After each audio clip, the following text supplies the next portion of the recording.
I don't know how to do overlays in this OBS.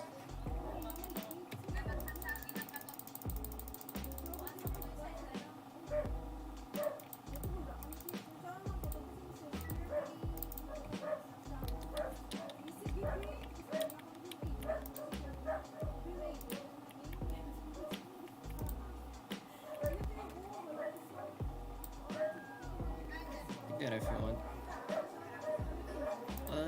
I wish there's other ways.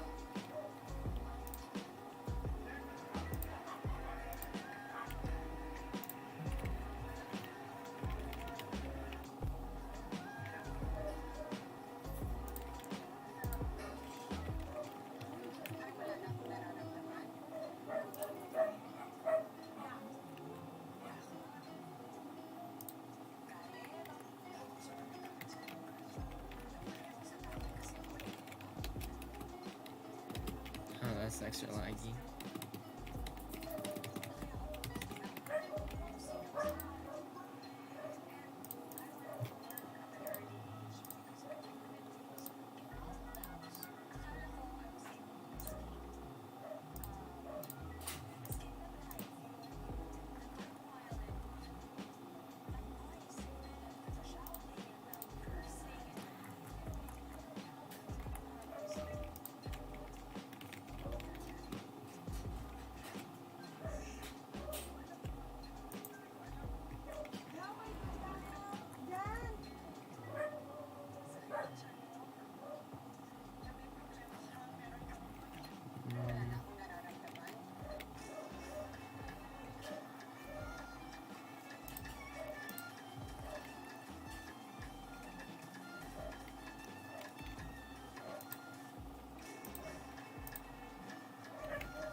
Oh, lag, Sag.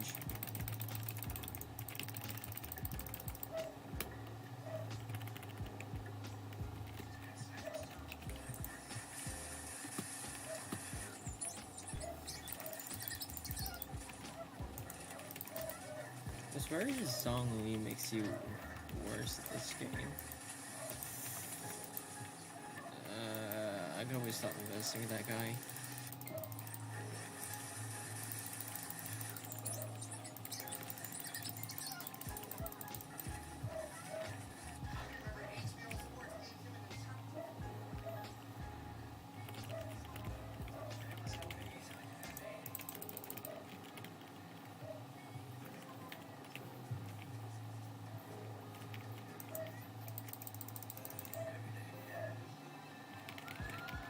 You're late. Since Shimei, what have you done?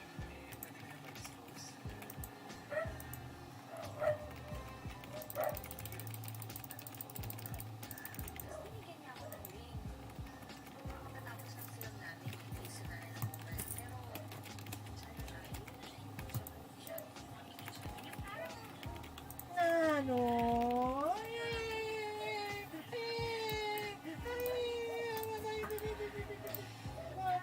Bola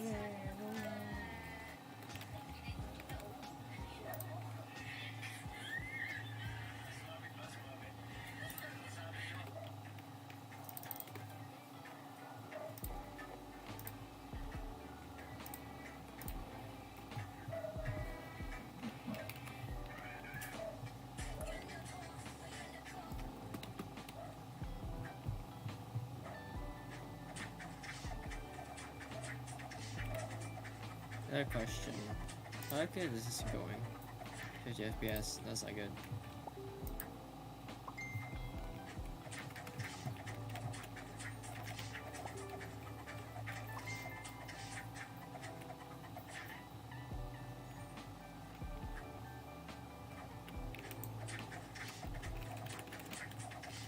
I'm actually lagging.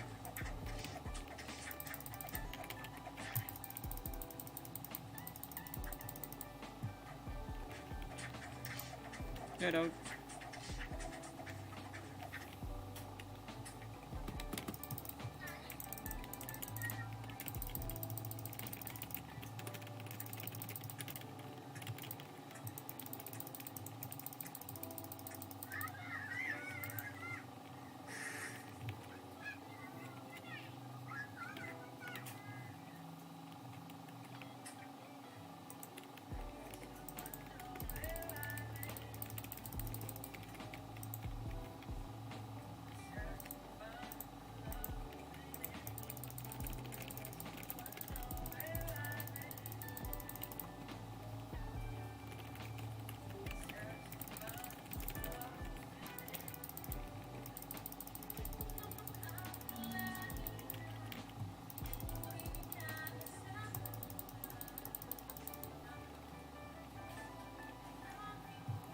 Some more?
Goodbye, what are you doing, man?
this guy active anyways?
Oh no, I haven't done this once yet.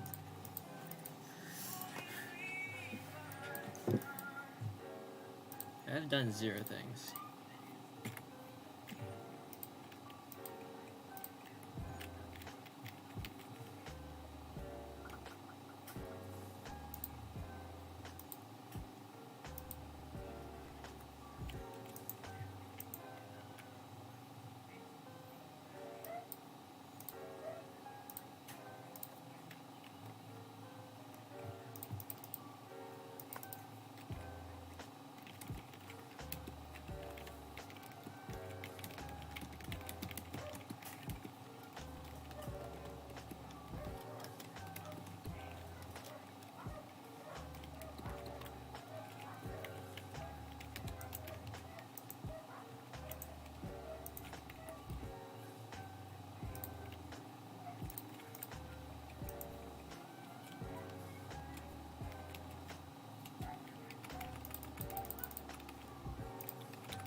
Wait.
Got a Ramsay.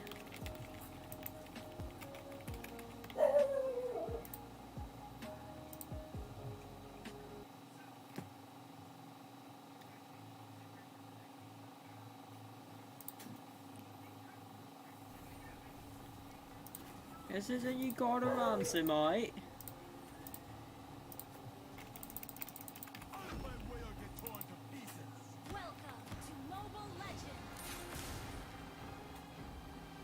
Hey, what? 5 seconds till the enemy reaches the battlefield. Smash them. All troops deployed. Oh yeah, that's true. There's a benefit from those things. The strongest ninja has arrived.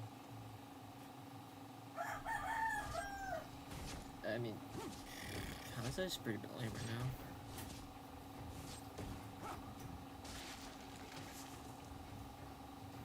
If you pick him, it's such a bad choice.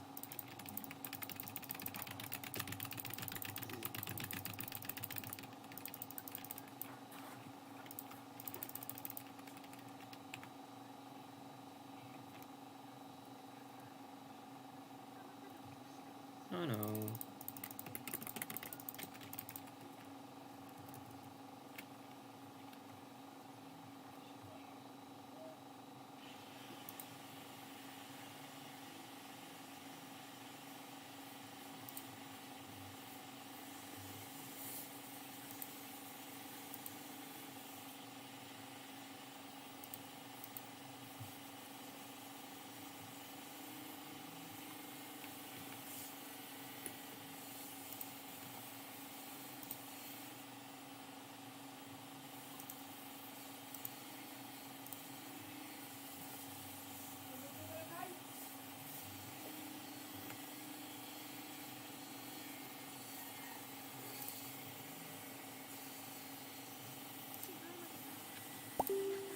Ow.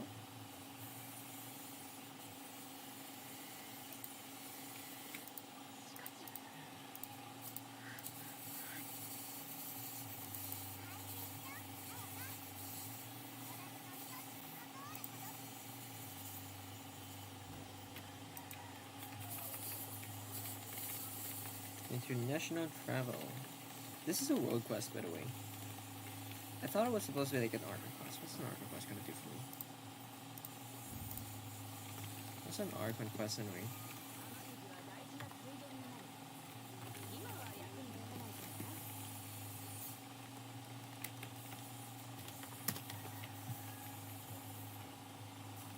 Wait.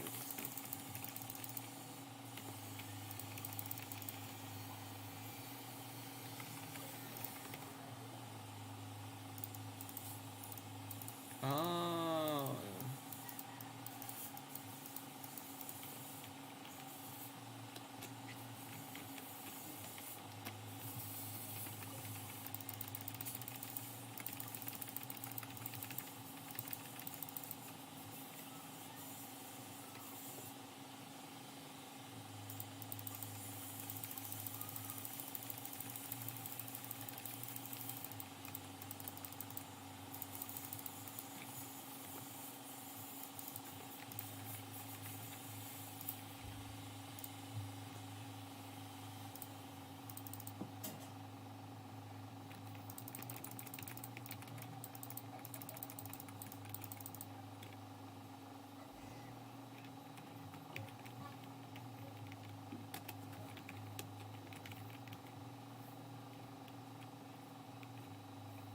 Is this Shinling's basement?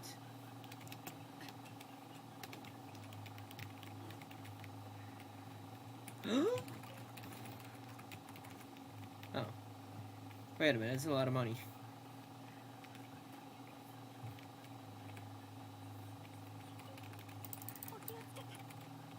Where'd you get that?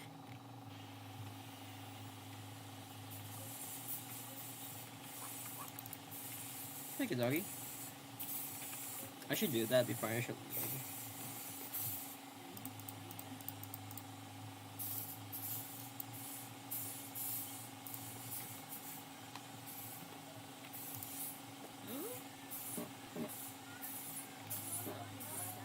Wait a minute, that's a lot of money.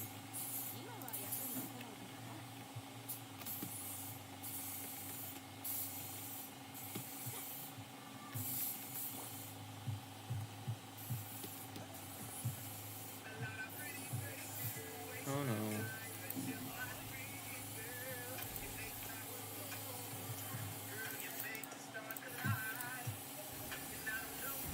First blood.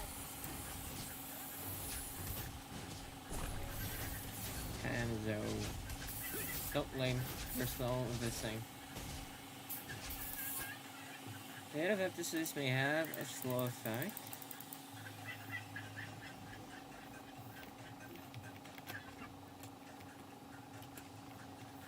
But Team Hunter Sword would be so much better. Because synergizers go to either way.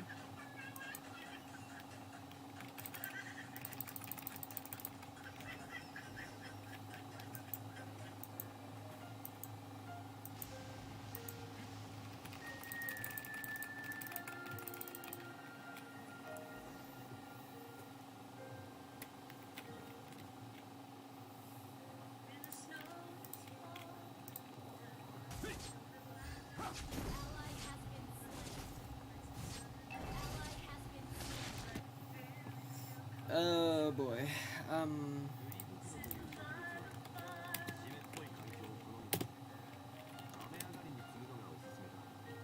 Wait, what's it called again? Tier list. I'm gonna make a tier list out of it. Here. Here. This is one.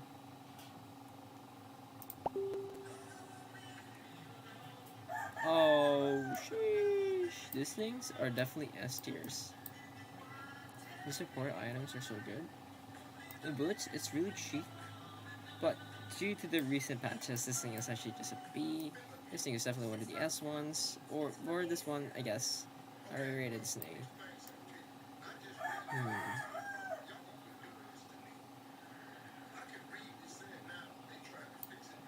So weird.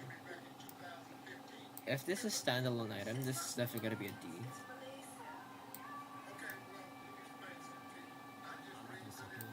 But if it has like crits,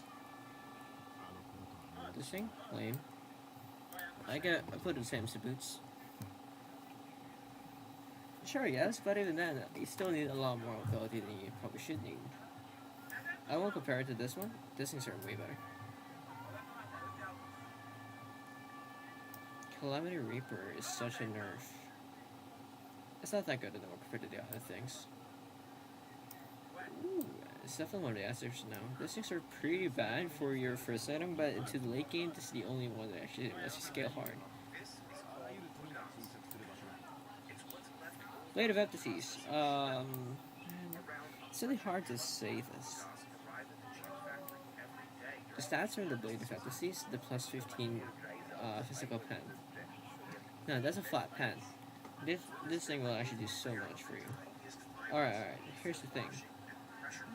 I'm not gonna put this in right. Ooh. This is my full screen, right? Yeah, it's my full screen. The alkaline solution helps make it moldable. Workers wash the sludge again to remove any residual chemicals. Definitely there. Definitely here. You could put this on any mage, and it would not matter. Curse Elementor now? Oof. Wait, what's it here? It's cheap, but it's definitely good. It's already cheap, and it's like helping a lot. This thing is only for clearing waves, so I give this a C. Actually, you know what? If you're like, this is not. Yeah, you know what? I'll put it here. And this battle, definitely good when I compare it as this one's. It has lifesteal, movement speed, a lot of stats, especially cooldown dashing and regen and stuff. A little bit lifesteal, but what stands out the most is actually the cooldown, the movement speed, the extra damage. The 3 damage bonus is so bad. It's only 60%. It's not that big.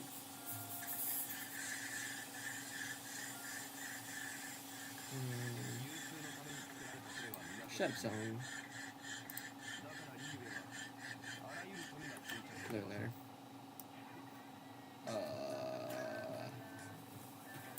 Definitely lower.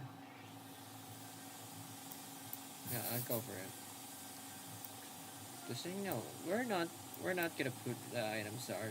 Yeah, you know, I'm not even gonna put the items in there. The small ones? No. Maybe I should put the small ones.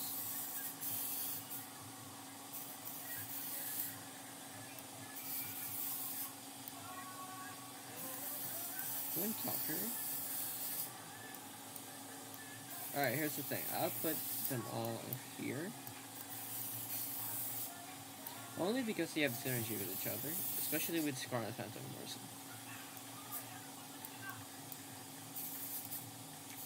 There we go. There's a Scarlet Phantom, it's really good.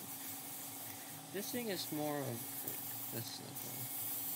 This thing is not this, almost the same as this one. Radiant armor is so bad. Is Radiant armor even here? Nope, not at all. Ah, Radiant armor's over here. This tier list sucks.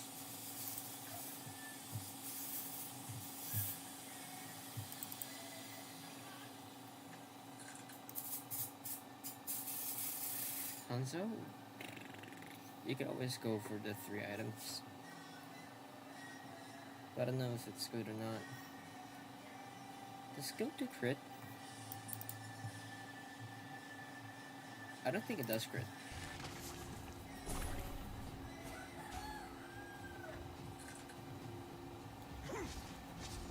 Let the parties pile up.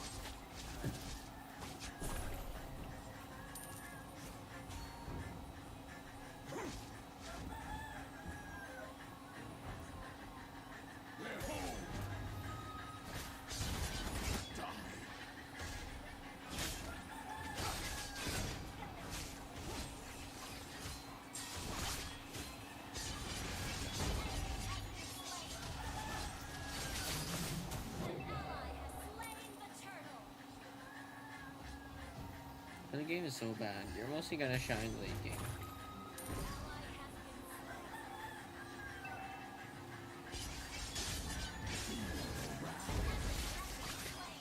Oh, you missed.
I gotta finish this one though.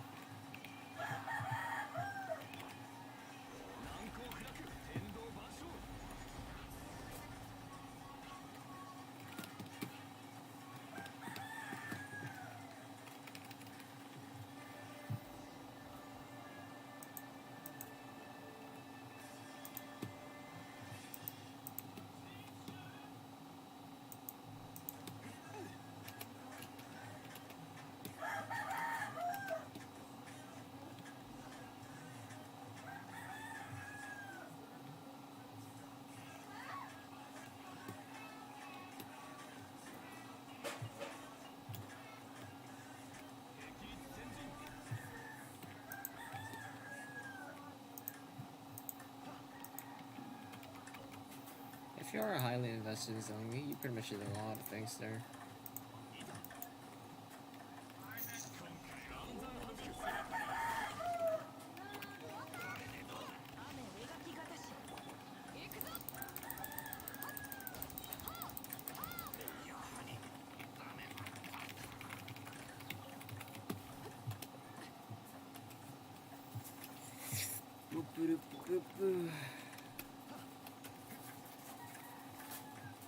That's weird.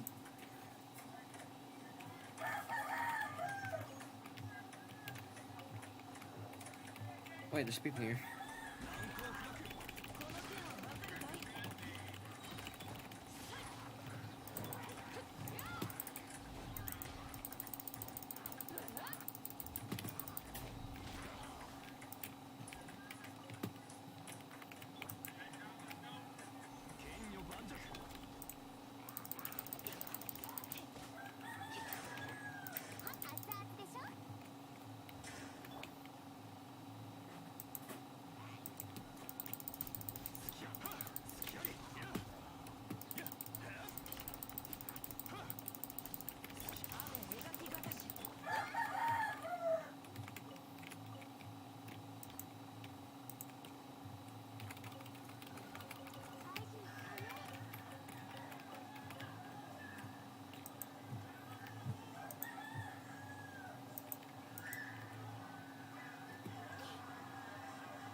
Good Ember Sword.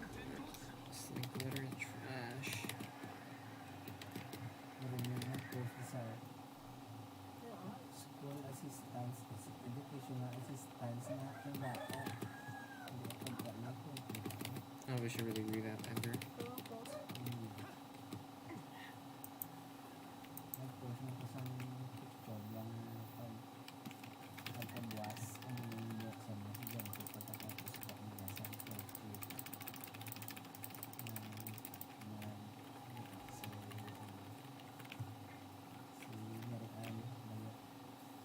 Marian Bayo bingo no kaya na may balik bilang istorya wala kahit sa YouTube. Grabe, pag ako nagpunta,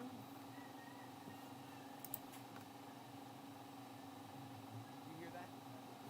That's the sound of a million 14-year-old boys crying in anguish as their fearless leader, Andrew Tate, was banned on Instagram and Facebook today. Now, if you don't know who Andrew Tate is, just watch this video. And if you do, you're suffering like the rest of us, and we have to talk about this guy once more because this ban is somehow a bit controversial. Now let me catch up to speed. Andrew Tate, no stranger to getting banned by social medias, was banned on Twitter for the past 5 years for saying this, which I'm not going to... Next point, if you put yourself in a position to be no, you must bear.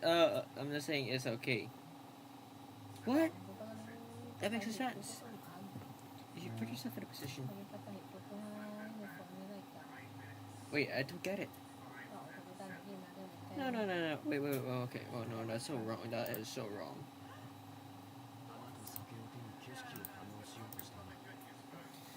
If you put yourself in a position, I guess if you put yourself in a position, like your intention.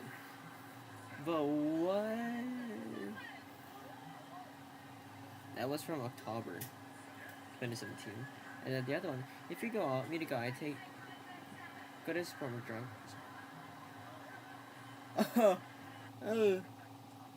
That is so bad. read out loud, but you can read with your eyes. Yeah, that is crazy. That's crazy he said that publicly and thought it too? Like, you have to think it. Anyway, he was banned on Facebook. Now, I'll try to find out the exact reason. The ban is a little bit weird in the sense that there was no specific moment that led up to this ban. There's no one thing that he did that Facebook's like, no, not that. But I looked through their hate speech, which they say don't post. Makes sense to me. And it says, do not dehumanize people, including women, as household objects or refer to them as property. And then I saw this clip of Andrew Tate doing that. If I have responsibility over her, then I must have a degree of authority. For the same reason, if I have responsibility over... You have a responsibility, but you can't even do any of those. Because you were probably scamming people outside while you were doing marketing. What a great job for you, Andrew Tate. First, I'm going to lose their mind. It's an example. It's only an analogy. If I have responsibility over a child, I have to have some authority. You cannot be responsible for something that doesn't listen to you. You can't be responsible... Okay, my favorite part about this is Dave Portnoy goes top off the first one. But the video doesn't end. Responsible for a dog if it doesn't obey you. Or a child if it doesn't obey you, or a woman doesn't obey you. Super sexist path. Cool, let's take a beautiful sports car.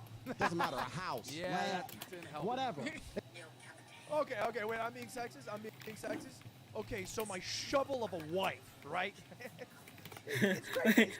Yeah, didn't help. Whatever. Sexist path. Cool. Portnoy goes top off the first one. But the video doesn't end. Responsible for a dog if it doesn't obey you. Or a child if it doesn't This obey is you, where or a you woman go doesn't down obey the you. super sexist path. Cool, let's take a beautiful sports car.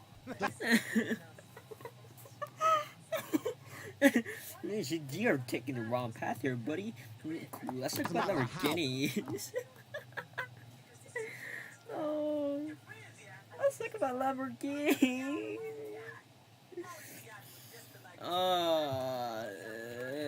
Why does that happen? Yeah, didn't help. Whatever. Okay, wait, I'm being sexist? Okay, so my shovel of a wife, right?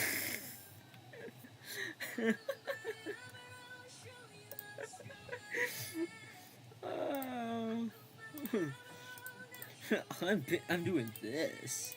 Anyway, so the circular Lamborghinis are there. It's crazy. It's crazy. But look, if you don't take my word that Andrew Tate is sexist, maybe this guy will convince you. If you're going to be realistic about the world, you're going to be a little bit sexist. I'll openly say I'm a little bit sexist because I'm realistic. Men are just better than women. And in turn, So, I feel like we got that out of the way. Yep, Now, yep. let me make it very clear. I think Andrew Tate is a piece of shit. I think him being banned is overall a good for the world. It's not that much of a difference because the sexism's still there, right? Yep. Think of it like this. Meta But hey, we're banning removed it. Andrew Tate is taking away their responsibility to actually deal with the root problems of their platform, where they're promoting people who are Islamophobic, sexist, racist, all the time with their unlucky. algorithm. The same problems that YouTube, Twitter deal with. Every single social media platform has an algorithm, and they're boosting.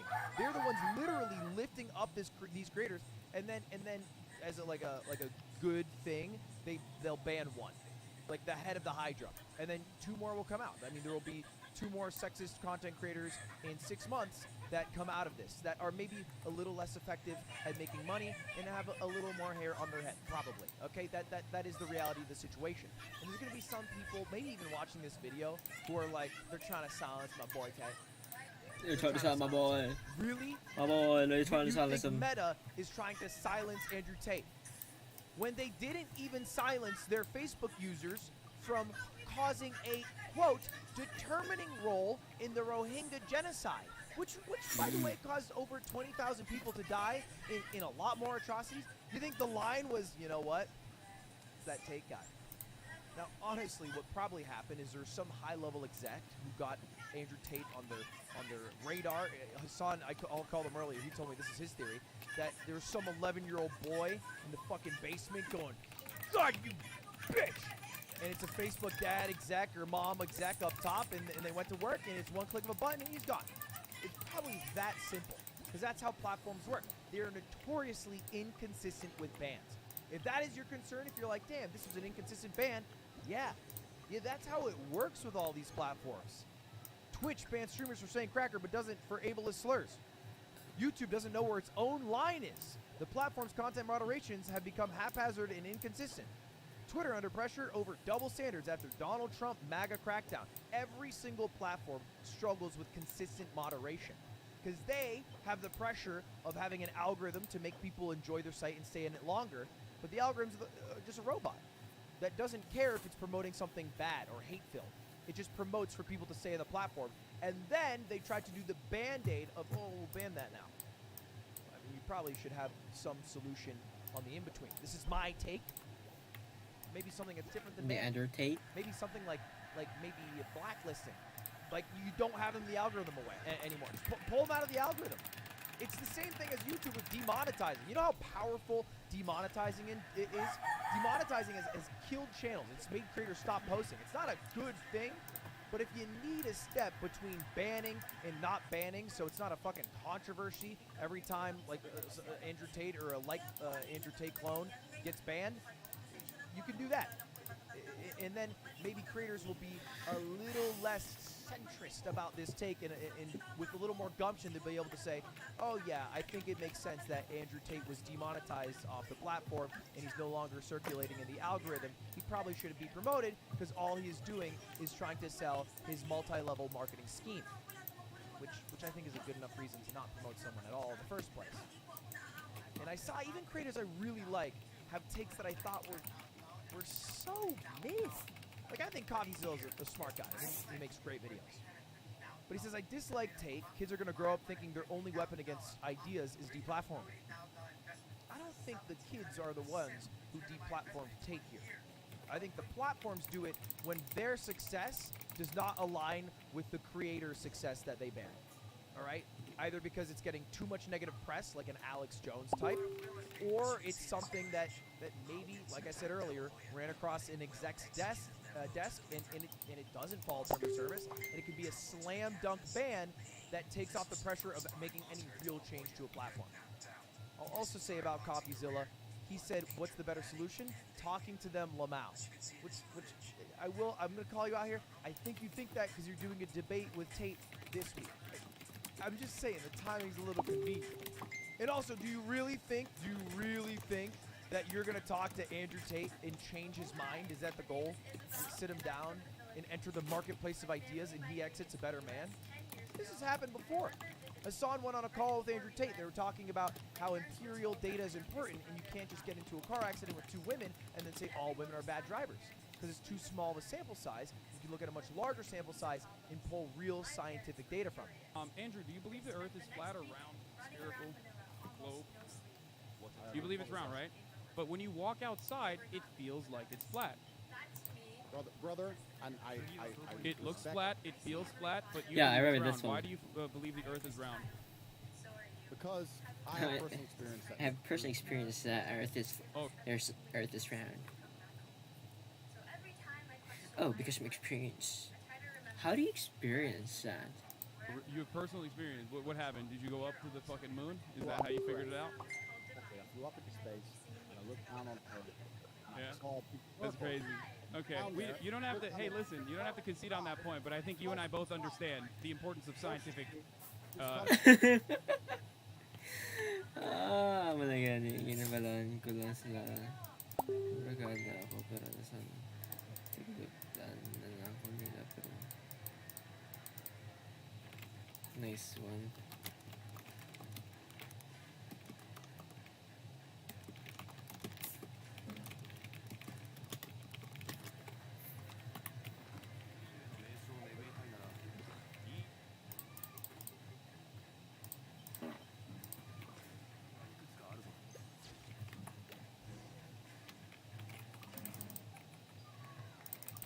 Poor lovely. You look fat. The importance of empirical evidence in that one, right? Or you know. It's a great counterpoint. It's something that Andrew Tate has to face in a live setting, which can be a little stressful. So he goes into this, made-up story to try to just diffuse the situation, back out of it. But what came from it was not, you know what? Maybe empirical evidence is important. This is him today, Andrew Tate. Yes, he told me I'm not lazy. He's gonna fool Megalo. He's Watch. Hasanabe.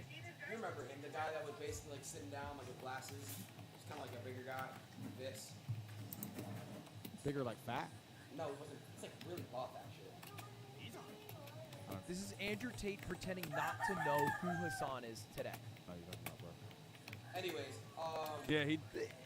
And it makes sense. It makes sense because he's never been interested in engaging in a real discussion that may change his worldview, or maybe he's trying to change a worldview. All YouTube discussions are a waste of time to some extent because back in the day, discussions were between one person, and you're trying to reach a mutual conclusion together. Or perhaps you have some preconceived conclusions and they'll change during the duration of a conversation. But nowadays, these conversations, whether they're through a podcast or a debate or whatever it is, there's a third person in the conversation, you, the viewer. And so it's much less a genuine effort to try to convince someone to be on your side or see their worldview. And it's much more trying to convince the thousands or millions of people watching to change their worldview. And so you have a preconceived conclusion, and it's just trying to find the data for your preconceived conclusion to convince those people watching, not the person across from you. Which is why Debate Bros and all that shit is mostly just for show. It's a showmanship thing and a general waste of time if the goal is to try to see some worldviews, see other people's perspectives. That's all it is. It's not a genuine effort at all, which is why I was surprised when I saw this take from Ordinary Gamer, another creator, by the way, who I think is great, but he said, banning Andrew Tate is dumb.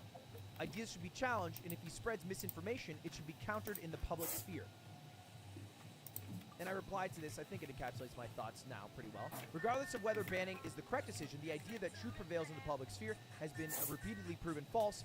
People just move to spheres that agree with their truth. And I found this the other day as I made a mogul mail, and I talked about people who were anti-vax. I used the term anti-vaxxers. People got very upset about it. And they said, I'm not anti-vax, I'm just against the vaccine. And you can do, and there's always the do your own research crowd. I can do my own research right now. I can do my own research, and I can find that getting the COVID vaccine makes you much less likely to go to the hospital. It's a big problem because hospitals are overrun. It even makes you slightly better at not getting the illness. But then there's also people who do their research and be like, well, this is the first mRNA vaccine. What's an mRNA vaccine mean for my body for the next 10 years? And people will only do the research to back their point. Because all debates in the public sphere, aka on social media, is a debate where other people are watching. And so it's never like a conversation. Which then maybe the question is, hey, what does this commentary YouTube thing for? Is this valuable? Is this another sphere? Where are we? What's going on? Who's gonna save us? How do we get to real public discourse? When will the truth prevail? Why is it just always misinformation? Why aren't you subscribed yet?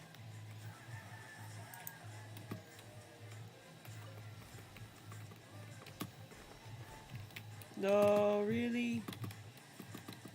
What's up, you little freaks? Welcome back to this place, aka my channel, aka the Noah Samson channel. So recently I made a video on a street interview channel that I thought was a bit boring and I don't care.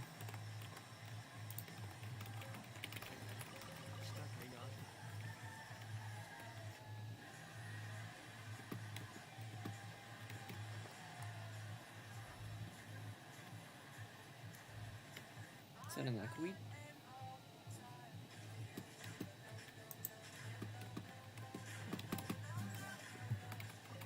No.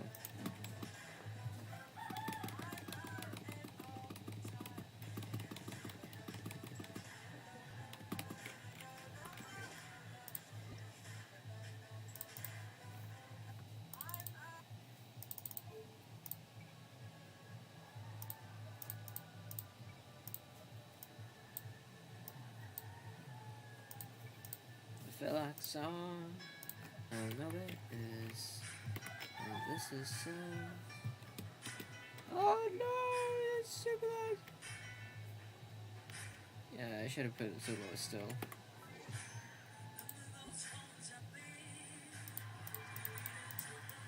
Alright, I think I know what made the lag.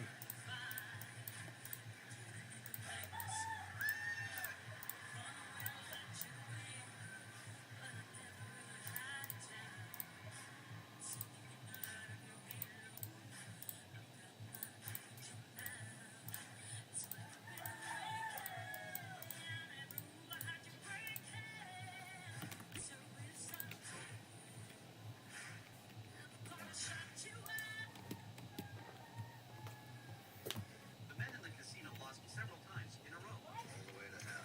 Then came a woman. Let him try it in the corner. The man looked at her strangely, then press it on. A woman. One day at 4 a.m. in the morning in August 1988, Mike Tyson entered a 24/7 clothing store in the middle of. Why am I getting no, just stop with the entertain. I hate it. Fractured into an awful revenge.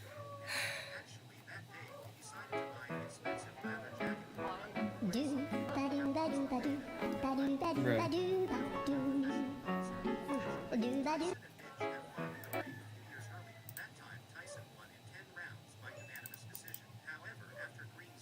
To control group for his experiment. The difference between them are the eyes.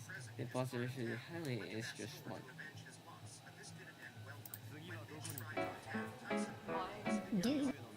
I tell you, it is so nice getting all the kids together again. What's new with... I'm so glad this is blowing up again. So here we have a video of Elmo talking trash to people in Central Park. Hey, John Gotti says hello. I work for John Gotti. I work for John Gotti. You know, I was gonna make a bunch of jokes about this, but then I realized I already did 10 years ago. This guy dresses up as Elmo and yells like a bunch of racist shit at the people walking by. I'm not making money because the Jewish costume company's harassing me. But you know, it is nice to see Mel Gibson getting work again. And the greatest part of the video is when this guy dressed as the White Rabbit from Alice in Wonderland shows up to like confront Elmo. Listen, man, I'm not playing with you. Do I look like I'm playing with you, Elmo? Do I look like I'm playing with you? This guy's like the coolest vigilante I've ever seen. I want to be just like this dude. Hey, I may be a gay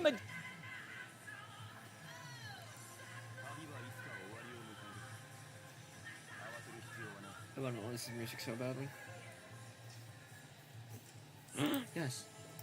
The podcast. We also go on like trips a lot, and like some of the girls like I've showered together with. There's only like one shower, and we all have to shower, so we might as well like shower together. No, you didn't do that in like high school. I did that in high school with like my friends. No, I did shower to with save my like homies. space and time. Hey, bro, to be efficient, should we shower together? Yeah, no. Just saving water, man. Come on. Hello, everyone. Welcome to the, I don't even know what podcast. Broden, can you look at the 23? number? 23rd ever Offline TV podcast. I am Disguised Toast, and I haven't done one of these in so long, so I'm so excited to be here with all of you Wait, listeners. this is recent, right? Yeah, it is. They went back to LA? Is this LA? This is LA. That is not. No way that is not LA.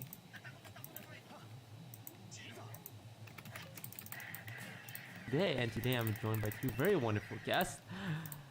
You all know Broden. Broden, say hi. Hi. Hi.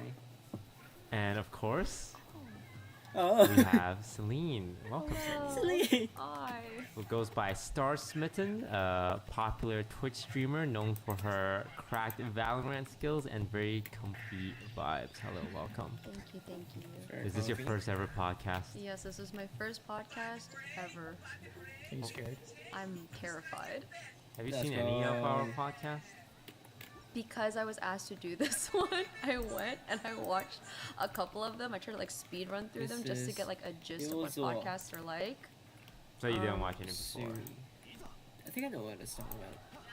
Like, you know, the podcast with friends on it, I talking about their lives. I watched the beginning of What? some. These are dead. Which These one? are just puppets now. The one where I watched one because my chat linked it to me. John called me out because I made fun of his last name. From a family, you said. And that was the one Nothing stronger than podcast I family. started to watch. Yeah. I don't know which one it was, but it had John in it. I remember that. I watched the one with all the girls in it. Mm-hmm. I think that one was 3 months ago, huh? I think, yeah, it was like one of the most recent ones, right? Was it recent? I With, don't like know. Sydney, Yeah, it was like Jody, Sydney, Jody, like Lily. Lily. It was like all the girls. I watched that one. Yeah, what do you think? I like it. I like listening to it. But I also feel like I've heard these conversations just because, like, you know, I hang out with everyone a lot. They're in a Yeah. situation Okay, well, we can talk from about, you know, Yasumoto. Yeah, where we is all he? went to Japan, and that was great. This is our first podcast since our Japan trip. How long did we go without doing a podcast? Like 2 months?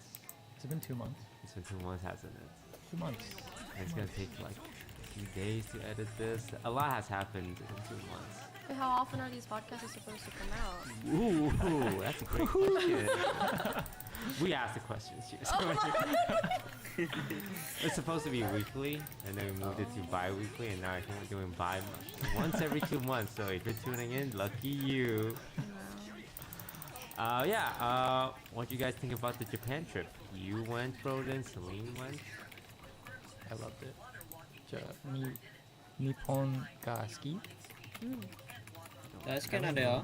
Nippon is Japan, right? Yep. I thought Japan was Japan, but they call it Nippon, dude. Yeah, I don't know why, but yeah. They don't have a J sound, if I recall, like in the alphabet. J? Like they have G, like J-I. It's like a very short. It's like D Yeah. instead of like Ja. jam. It's like damn. You know, it's like very short. Yeah, they don't have Ja. Yeah, they don't have. Like Japan. And I also learned they don't have L, like lose. Oh yeah, it's like all R and U, right? It's like Yeah. That's why, like, when they Lou. do like Asian accent stereotypes in America, they like turn the L's into R's. Yeah. Because L is just not part of Where's L. Yasumoto? Well, there's the famous, like, Lost in That's Translation scene, Takashi. which is the movie you've seen, because Yeah, I haven't seen we went somewhere. Yeah, I know, but I told you I didn't see it. There's a famous scene where Bill Murray is talking to a lady, and she's like, "Lip my stocking." And he's like, "Lip? Oh Lip? What?" yeah. Yeah. I was really confused during that scene. Do you know that scene? I know you haven't seen the movie, but do you know the scene? I see you was like a prostitute or something. Pretty much. Yeah, pretty much. Oh. I didn't understand what was going on, so I had to ask. I was like, why is she saying do this, but then screaming, no, don't do it, right? That's how the scene Yeah, went? it was like a weird role play thing. Where, and he didn't even ask for it. Like the company sent one for him. He's like, "What are you doing here?" And then, so he was just even more confused. Yeah.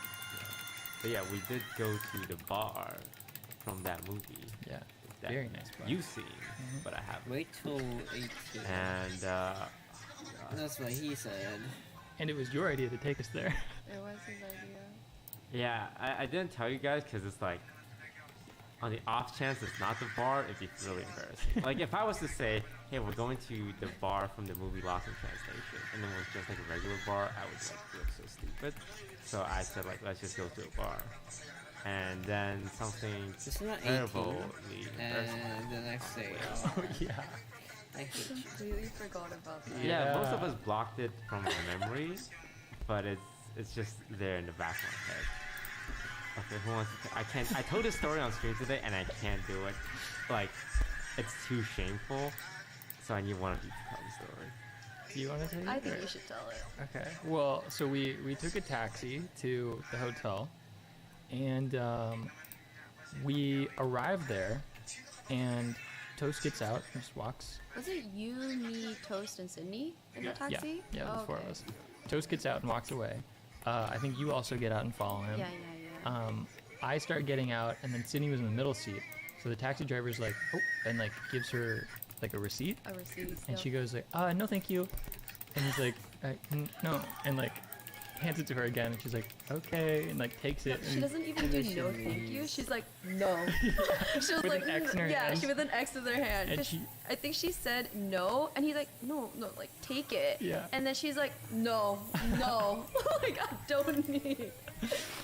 And we get out, and we like go over to the elevator, like enter the hotel, and the like lobby man taps me on the shoulder and goes, you need to pay taxi. We didn't pay the taxi because I was sitting in the front seat. And I'm supposed to pay because I called taxi. But I'm so used to Ubers in America, and like every time I get dropped off, I just leave. I'm like, thanks for the ride, bro. And I forgot in Japan, if you call a taxi, you actually have to pay them. So when we got there, I'm like, okay, we can all get out and head to the bar. So I just left, and I looked behind me. I'm like, what the hell is taking these idiots so long? Like, you just get out of the car.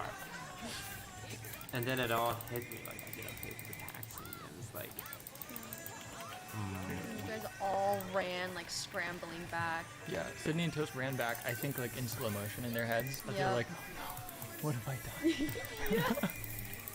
Did you end up paying for the taxi? I paid for the taxi. Yeah, Burden paid for the taxi. I just imagine being the taxi guy and being like, they just said no. What do I do next? Yeah, I've never had that happen. Yeah, that was really, I still think about it. Like, the next day, I couldn't look at taxis. Every time I would see a taxi, I'm like, fuck. But yeah, you pay for taxis in Japan. But the bar was great. The bar was great. We went, it's like in a maze. Oh, that So we have hurts. to go through like 2 sets of elevator and like 5 sets of hallway. And it brings you all the way up, and we were super underdressed for it. And they still let us in because I'm pretty sure they have 0 customers with the pandemic going on, so they'll That's just true. let them in. Because we went in and it's like our table and like a bunch of older Japanese men, businessmen. Like businessmen in suits and ties. Yeah, and some were definitely with girls that are very young. We saw a couple and we were like, yeah. There was quite an age gap between, yeah. Maybe it's just a father and Father, his daughter, you know, Daughter, yeah. catching up. Old times. Catching up. Yeah. In a bar. But that was really Yeah, fun. right. What was it like? Some of your favorite memories from Japan, like things you did? Sitting by the river in Kyoto. That was so nice. Yeah, that was pretty magical. It was really magical. It's like, I feel like there's a lot of like, anytime there's a city with a river that goes through it, you can assume there's like a culture where like sun starts going down, people put blankets out, they hang out by the river, drink, eat, play music, that kind of thing. We saw a guy passed out. That's at the right. river. Yeah, just a drunk guy. And that guy's probably living his best life. It He was like probably a is. 3 p.m. on a Sunday. And he was There's Sarah. completely sloshed. Wow. We also found a guy passed out at the train station. Oh yes. So, Using the stairs as a bed. oh yeah, me, Broden, Sid, and Jody stayed for like 3 more days, and we got drunk one night. And we went. I think it was night we went drinking with your uncle.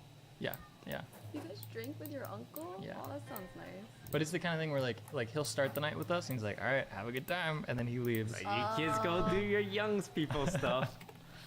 And we were going back and we were at the train station. We were walking up the stairs, and there was just this dude that was like knocked out on the stairs, and people were just like walking around him. Like literally, imagine so like you're walking up the stairs like this. He's laying across like this, shoes off. Oh, like he like decided to camp Like, out there for the night. This is his bed. Yeah. This stair is his bed. Wow. Now, I personally Would not be able to do that. no, would not stop people like that. I'm like, okay, now I'm my business. I'm sure he'll be fine. I kept walking, but I think it was Jody and Sydney that were more like. Of concern. Motherly instincts kicked in. Oh, Yeah, they're it's like, is he okay? Yeah, we should help him. And I'm back up. I'm like, no. Oh, he's super wasted, man. This is gonna be a whole thing. But they were like, you know, we should help him. I'm like, let's help him. And Oh, so you guys actually like woke him up? yeah. Yeah. Wow. We woke him up. We put his shoes on for us. Wow. Everyone, I have a photo of everyone carrying him like onto the train. Oh my gosh. But then that was kind of dangerous because we didn't know where he Yeah, was where would he- going. Yeah. He told us on the train after. Yeah, we were on the train, and I think we were like, Shibuya? And he was like, yeah, Shibuya. Oh, okay. I'm like, I guess this guy wants to get off at Shibuya. And like, he didn't speak any English, except he did keep saying like, I love you to the girls. Yeah. I recall, like I love you guys kind of deal. Because he like was so drunk. And then we got to Shibuya, and we're kind of like, Shibuya, get off. Because we were going somewhere else. Somewhere else, yeah. And he got off, waved goodbye at us, went to the wall, and just like slumped over like this half wall behind a sign. Yeah, it was better. It was like we said like goodbye, we did it, and he's like and then as soon And as then like he he just- thought we couldn't see him, he hid behind a sign and just passed out again. You guys, so essentially, you guys just like moved his sleeping location Yeah. to another one. A little more private. It's yeah. a little bit more private, yeah. Yeah. Probably closer to his home, at least. Maybe. I mean, at least Shibuya is like a hub that goes everywhere. Yeah. But he definitely missed his train. He definitely just slept there for the night. Probably. He had no intention of going home. No. I'm surprised they stopped, because like even in America, I'm kind of like used to just like walking by drunk people. Yeah. And like in Japan, I think the culture is very much like everyone mind their own business. Everyone mind their like don't help other people, or like don't get involved in other people's business. So no, good on them for looking out. Yeah. But I was halfway up the stairs already when I turned around. No. Yeah, he'll be fine. Just let him sleep it off. Did you guys go out like every day after we left? Yeah. How was it? How was that culture? How was it Because for like, you, you don't Brody? normally do that, right? No, I don't. I go to bed at 12 o'clock kind of guy. I was driving. You were driving? No. Roden's a rallier. He's one of the guys that rally people. We did, like, throughout the entire initial trip, everyone was always like, oh, we should do one of those nights where we just stay up to 5 a.m. It's like, haha, great, that's funny. It's a funny joke. Like, it's not something we say we do, but most times we're back by 3 a.m. at the very latest, so. One night we got back at 7 a.m. and it was... We did the famous, well, because it's a thing in Japan where like last train leaves at like midnight or like 1. And so when it gets around that time, you're like, all right, are we committing to missing it and just taking first train in the morning? And we finally did it. Well, we took taxi home. Oh, you guys even take the first train back? You didn't even do the Symbolically. entire experience. Like, I just want to get home right now. The trains were running by that The time. trains were running. It started with us meeting up with your uncle again, and he took us In to the the. morning? No. Oh. We met up with him for like late night drinks. Yeah. I think dinner-ish. Yeah. And then it wasn't the American Tokyo trip. Right? That was original. That was original. And then we were walking. I think we were just like wandering. I think we were gonna leave. And he's like, "Actually, you guys want to hit one more bar?" And we're like, "Okay, sure." And we just like wandered into this place, but it was actually super nice. This kind of rooftop bar. Mm-hmm. Oh yeah, it comes back. Yeah. I don't remember much from that night. It was like a very nice, like fancy bar, and we all sat like in the middle table. Yeah. Yeah. And we had a lot of alcohol. Yeah. And we said goodbye to your uncle. Yeah. And the girls were like, wow, you know, we didn't go to a club in Tokyo the whole time we were here. So we Googled best club Tokyo, and it's this like foreigner friendly place. I think so, yeah. Like there was a lot of foreigners there. It's also a rooftop. That's a rooftop club. So it's like outdoors? Yeah. Yeah. Oh. Yeah. Yeah. And I thought it was pretty nice. There was drinks and a lot of foreigners there. So like, it was like a 50-50 weird mix. Yeah. Yeah. But it was cool because it's like you're partying and then like the sun starts rising and you start seeing sunrise. And you're like, whoa, I'm kind of drunk and like, this is beautiful. Wow. It's like when the club lights come on, but instead of club lights, it's the actual sun just rising. Yeah. It's pretty cool. We stayed there until 5 a.m. But like we spent I spent the last hour like sitting outside the 7-Eleven, just like decompressing because my energy was gone. And there's a 7-Eleven right across the street. I just sat there. And I don't like talking to people at clubs, but I think especially the girls. I think I'm not a big club guy, but I think it's easier for girls to just talk to anyone in general. Yeah. You can talk to other girls and you can talk to other guys. As a guy, it's really weird to talk to other guys. Kind of deal. None of the guys are really there to talk to other guys. Yeah. Yeah. It's like, hey, you like dancing?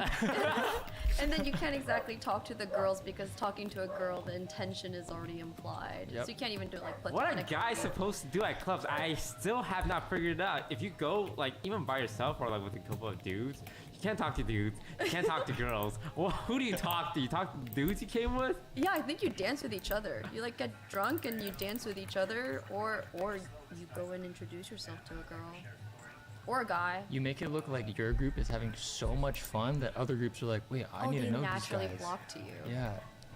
But what if you just came with a group of like guys? Does that still work? So much fun that other groups just come and join you, you know? Has that ever happened to you?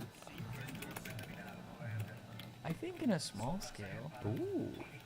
But it's like generally with a huge group. Like I've never just been like me and like two friends and like that's happened. That just doesn't happen. Yeah. Yeah, I was there. I'm like, I was enjoying it, just hanging out with you guys. I'm just trying to picture myself like being, because like there was, we got into the elevator and these two guys got in with us and they had like Pornhub t-shirts. Oh, that's right. Yeah, getting there was really weird. Getting to the club? Yeah, we got to the club and there's this really tiny elevator and we get inside and these other two guys are like, you going to the club? And we're like, sure. And they get in and they're wearing like Pornhub t-shirts. What and exactly is like a Pornhub t-shirt? like the logo of Pornhub. Oh. And then they start talking to us. They're like, you guys been here before? Like, no. Like, we work for Pornhub. Wow. And it was like, I feel like that's a lie. Like, I mean, they were friendly though. Yeah. You know, but they very much gave me like those expat, like working in Japan kind of feeling and like participating in culture. Yeah, that was fun that we went back to the lake. I don't know how people do it like every day. Every weekend? Every year. Every year? But it was a good experience. Now you can take that off your bucket list. It was never on there. Okay. Did you have a favorite part of Japan? I wish we did more onsens. I love the entire like onsen experience. Yeah. I know, but I love the entire onsen experience. I think it's like, I don't know, it's so relaxing and calming, and I like eating the food at like the local onsen hotels and stuff. So I like that. See everyone naked? I did see everyone naked. I saw the girls naked, yes. Are you like a looker? Wait, what's the rules in female onsen? Is it like, alright, everyone don't look? Or is it like, hey girl, nice body? Because with guys, it's like, high level high, boys. I think, no, I don't think any of the girls really even paid much attention. It's kind of like you glance and you see, and then you don't really like care much. Well, it's interesting because like for guys, like eye level is fine, because then like periphery's down here. But for girls, there's another spot a little higher. So are you looking like this? No, I think we just look at each other like as a whole, right? I don't know. I think we just looked at each other as like a whole. Just like you just look at people the same way. It wasn't like we were like trying our best to keep eye contact. You're not analyzing. No, we weren't really analyzing. We're just kind of like doing our own thing. It was How- very normal. How was it for you, bro? It was great for me. I had a great time, yeah. The water was really warm, and I got into the sauna. Yeah, I really enjoyed it. I went into the solo ones outside, kind of enjoyed the mountain air. Bro was saying that because he had one of the bigger penises. Okay, he was able to enjoy it. Okay, bro, you don't know this fucker, man. Is this what you were doing, Toast? Were you just self-conscious the entire time? Oh my gosh. Oh my god. See out of my peripheral, man. I was trying to keep eye Wow. level. No, it was fun. It was fun. Good experience. I realized I told this story many times, but it's just like I have to tell it on this podcast because like this is the Offline TV podcast, and I've only told it like on like streams and stuff. But yeah, it was awkward, but I think like we didn't do the like, hey, let's all look at each other's penis thing. Yeah, I don't. We joked a lot about it. Yeah. Did? Yeah. Like before, like we got to like the area where you derobe, and everyone kind of gripped their shirts, and we're like, all right, gentlemen, you ready? Who was the first to strip? Because normally you kind of need like a leading Michael. member. Michael led the charge. Yeah. He took his pants. He was still covering it, but I think he took his like he dropped his towel first. Yeah. Well, I think he disrobed and then just held the towel strategically and was like, all right, are we committed? We committed? Oh, just like kind of like hovering. Yeah. It was like a game of chicken. Like, Yeah. Like someone goes pretty far and you just go a little further until you're all naked. It was nice to be able to like hold the towel so that if you ever get shy, you just kind of like. But then that kind of makes you like, oh, what are you insecure? Yeah, what are you shy for? Huh? Sure. So you remember everyone? Because I can't remember any penises from that day. No, I told you I wasn't looking. Okay, I could only see out my peripheral. I saw you moving in the water. I was like, why does bro have 3 legs? You're being nice to me. No. I'm setting such high expectations for like Broden's future growth. I feel like you're gonna ruin me. Like he has a gigantic. They're gonna be like, Toast was lying. Oh my god. But in all seriousness, I think everyone's penis was the same size. Is Yeah. what I learned. There wasn't like a huge like floppy thing going on there. Everyone was just like, it's more of a lump. Is what I noticed. Like everyone just has a lump there. It's like a ball of clay. Yeah, a ball of clay. Like, cause like when you think about like how penises are like shown in pop culture, it's always like a banana, but it's really just a lump. I also made sure to grow out my hair down there, so it's like smoke screen. How long were you preparing? Well, normally I would like trim it like once a year, but once I realized we're going to onsen, it's like that. Grow it out. The girls didn't go through anything like this. No, I don't think so. I think it was more like, well, most of us have seen each other naked, I think. I've seen a lot of the girls naked, and a lot of the girls have seen me naked. Because, like, we went to, like, you know, like, the Wii Spa, like, you know, it's like, you get naked there, like a bathhouse. So, I've seen each other naked. We also go on, like, trips a lot, and, like, some of the girls, like, I've showered together with. Because there's only, like, one shower, and we all have to shower, so we might as well, like, shower together. No, you didn't do that in like high school. I did that in high school with like my friends. No, I didn't shower to with save my like homies. space and time. Yeah. Maybe it's more like a girl thing. Maybe girls are more comfortable with each other. Hey, bro, to be efficient, should we shower together? Yeah, no. We're just saving water, man. Come on.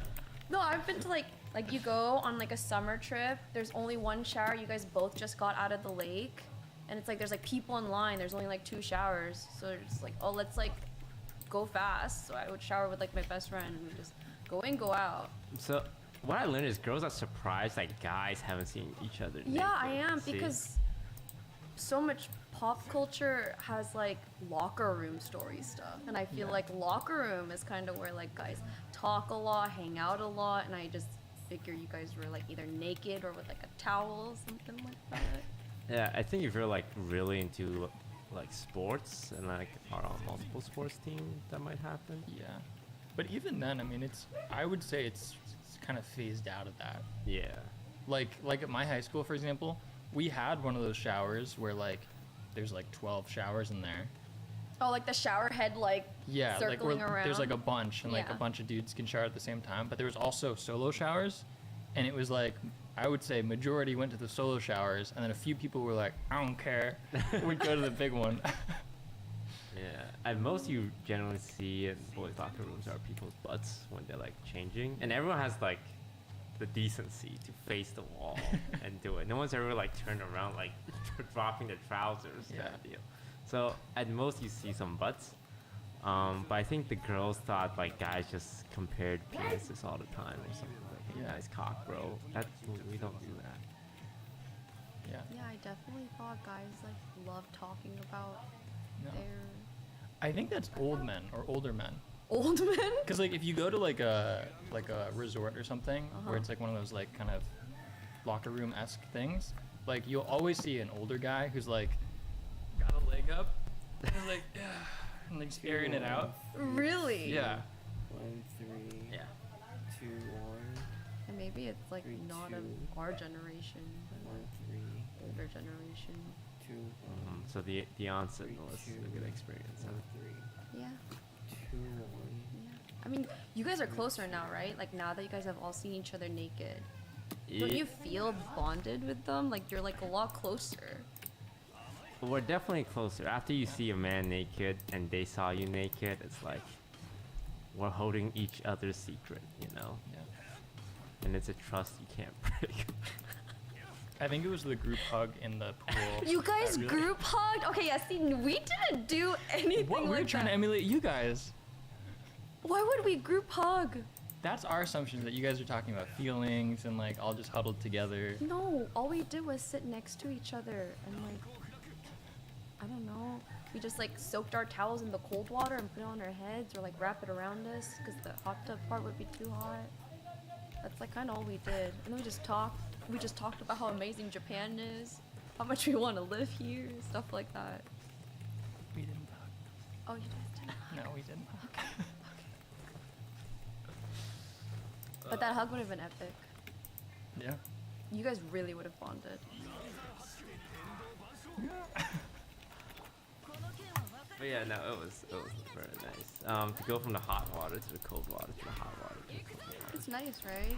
Yeah, I would do it again, but with strangers. I think doing it with someone you know is just it's too much. Wait, really? It's too much. It's like I can't really enjoy myself.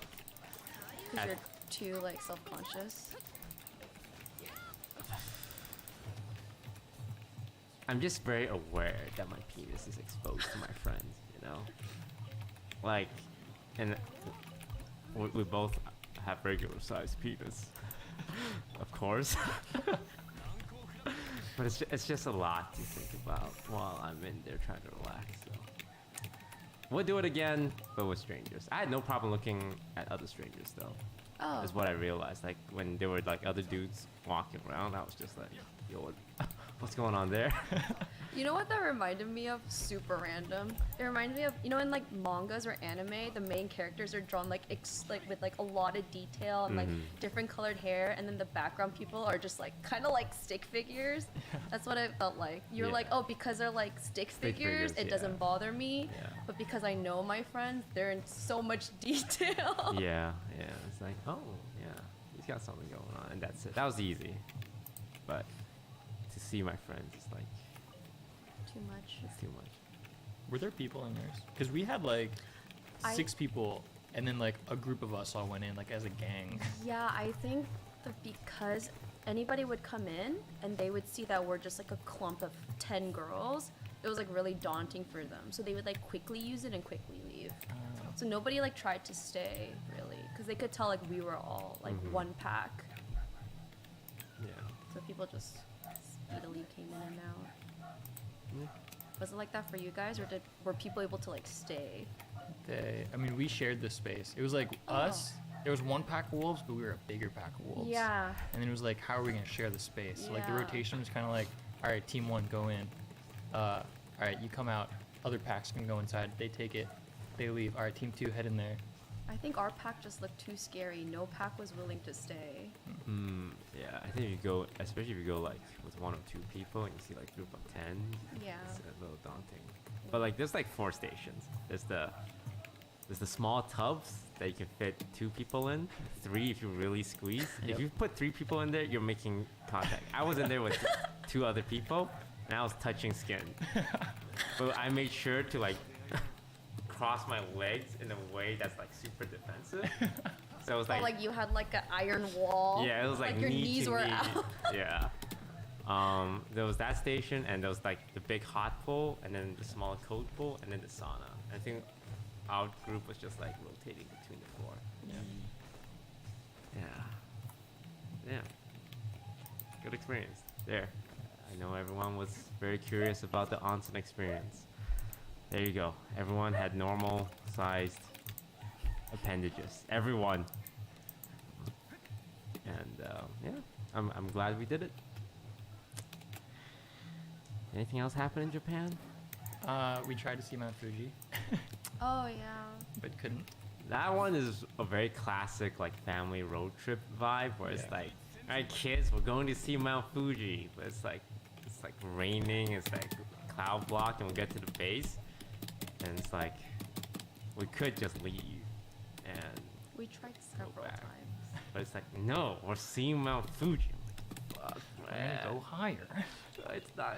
I get it. It's a great mountain, but it's so cloudy. And then we went higher, and then we get there. It's like all clouds, all fog. Can't see like more than 10 feet ahead of you. Yeah. And we just went to the gift store and bought some like snacks. Some black eggs. Yeah. That is supposed to extend your life by 70 years for each one you eat. And the worst part about those eggs, like they tasted fine, but the shell was black. But once you peel it, it's just it's white. Faded. Yeah, I thought it's like, oh, it's gonna be like an all Like black. a burnt egg. Yeah. Yeah, it's like the food coloring or whatever. It's like, oh, it's gonna be black. It's gonna be sick. It's like, no, it's just a shell. Yeah, they're just painting those shells. In the back with the paintbrush.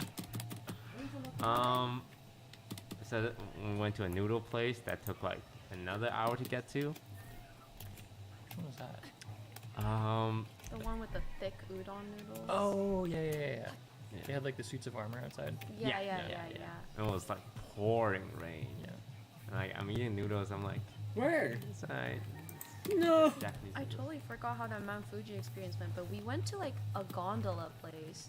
Yeah. And they were like, "Oh, we're out of commission today Because of the fog. Because of the fog." Yeah. And we're like, "Oh, we're gonna turn around and go on like a boat instead, and like go look at the waters." Yep.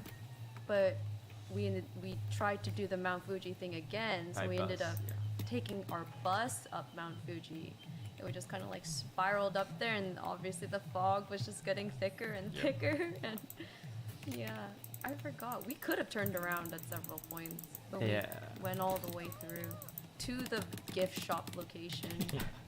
The entire trip was like 6 hours long. Yeah, it was an all-day thing. It was like a gift shop and a noodle place. When I labeled the footage for that day, I just wrote bus day. Yeah, I mean, we had a lot of talk on the bus, so that's always very nice. Like, I think those experiences are very fun because it's like where everyone's together, just talk about everything. But yeah, that mountain was, we didn't see shit. We did not see anything. And I think then we took the bullet train to Kyoto. That Oh yeah. Oh, was that the same day? Or That was- no, wait. I think cause- that was we did Fuji and then Hot Spring. Oh. And then Kyoto. And then Kyoto. Yeah. I don't remember the order of the events happening. Just a blur. It's You're along just a for the blur. ride. Yeah. Yeah, it felt like a different lifetime now. Yeah. It was less than a month ago. Ah, good times. Are you guys gonna go back? I want to go back. I really do. I love Japan. Would you want to go anywhere else before Japan? It's like, oh, I want to hit up like this place or that place. Or you're like, no, Before Japan. Italy. Yeah. I mean, I'd like to do Europe. Mhm. Same. I try to do like Asia, Europe. But I mean, I'm not gonna complain if I'm going back to Japan. Yeah, me neither. But I would also like to go to Europe if we're, thinking about any European countries. Where in Europe?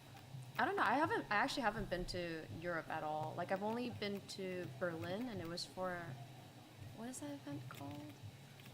It's like a League of Legends event. I went to translate something. Worlds, I am. I forget what it was called, but I went for League of Legends. So I went to Berlin, and that was about it. So I've never been to Europe really. Only Berlin. I spent a lot of time in Berlin for League stuff. Yeah. Yeah. Everything League of Legends is based in Berlin, so that's where you go. I did learn though in Berlin, they don't really serve alcohol with food. They just serve you alcohol. And so when we were really hungry, we would stop by bars hoping to like snack on something. Yeah, they're like, oh, we only serve alcohol, like not even water, just alcohol. We're like, okay. In some parts of Europe, it's easier to find alcohol than water. Yeah. Yeah. Like I remember in France, like they wouldn't give tap water, and like buying bottled water was like more expensive than buying wine. So we're just like, you know what? Let's just get wine. Start the night off strong. There was a club in Berlin though, that if we do a trip to Berlin, I'm so curious to see if we could get inside. It's a club called Berghain. I tried to go once and wasn't allowed in. It's a very exclusive club. You have to go in like all black, and it's like one of those things where like you go up to the bouncer and the bouncer like asks you a question and you're like, ugh. And they're like, all right, you're cool, get in. Like that. Wait, really? Yeah. I was like wondering what you meant by exclusivity. I didn't realize you meant like that kind of exclusivity. Yeah. There's a, like for one, they don't like foreigners. So you need to learn like a little German or something to like try to pretend like you can get by, or just like be with a native German speaker. But then also like the rules are like wear all black, try to look as cool as possible. Also try not to like stand out. There's like a lot of, there's even a website that's like practicing to get into Berghain.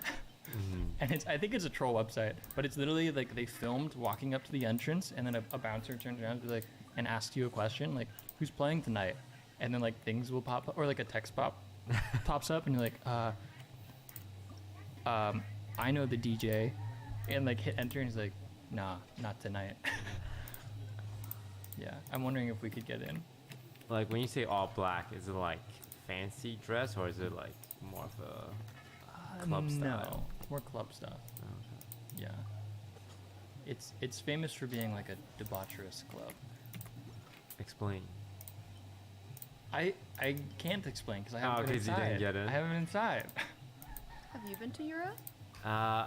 Similar to you, I went for a Hearthstone event in a very small town, and what I remember is like they only serve meat and potatoes and cheese and bread, and I remember not pooing for like a week after, because like there's so little vegetables in their diet. It's like a lot of bratwurst, a lot of like it's just meat and like very sturdy, very hearty foods. Yeah, so my European experience is nothing. Like when I picture European, I feel like Europe is so. Like I hear about Paris and people's nightmare stories about Paris. It's like, oh yeah, when I went to Paris, it was like kind of dirty and like people were mean to me, and that makes me scared to go to Europe because it's like, is everyone like that? But I also know like in the more like green area was like not Greenland, Sweden, Switzerland, Greece. There's some like really beautiful places, but I just don't know where to go to find those places because I would be like, oh, Europe, let me go to Paris, and like be sad when people are mean to me. I think Iceland, Northern Ireland, and like Swiss Alps, Switzerland area are all just like look any direction, it's beautiful. That's what I've heard. But would love to go to any of those. I've also never been to England. Yeah, I've also never been to England. England would be easy. Everyone speaks English. Yeah, it's pretty easy. Just I in a think that's funny why way. I haven't been. Like, it's just another too easy to get part. around there. Yeah, I guess like if you go to England, what would you do that would be like, wow, this is such an experience? Yeah. It would still be culturally different. I hear they drink a lot and watch a lot of soccer. Football. Football. Football. They'd beat you up in soccer. Yeah, they go to the pubs and eat beans on toast, bangers and mash. Beans on toast? Yeah. You haven't heard of this? No. Yeah. It's their national dish, actually. What kind of beans? Like cold beans? Warm beans? Like chili? It's like kidney beans. That's like a little sweet. Sweet? I think so. Sweet Yeah. beans. Yeah. Like the sauce is sweet, and the beans are just beans. Not a fan of beans on toast. No, I mean, I've never tried. I'm down to try. I'm not a big bean person, so like when I hear that, I'm like, hey, I'm not interested in the beans on toast.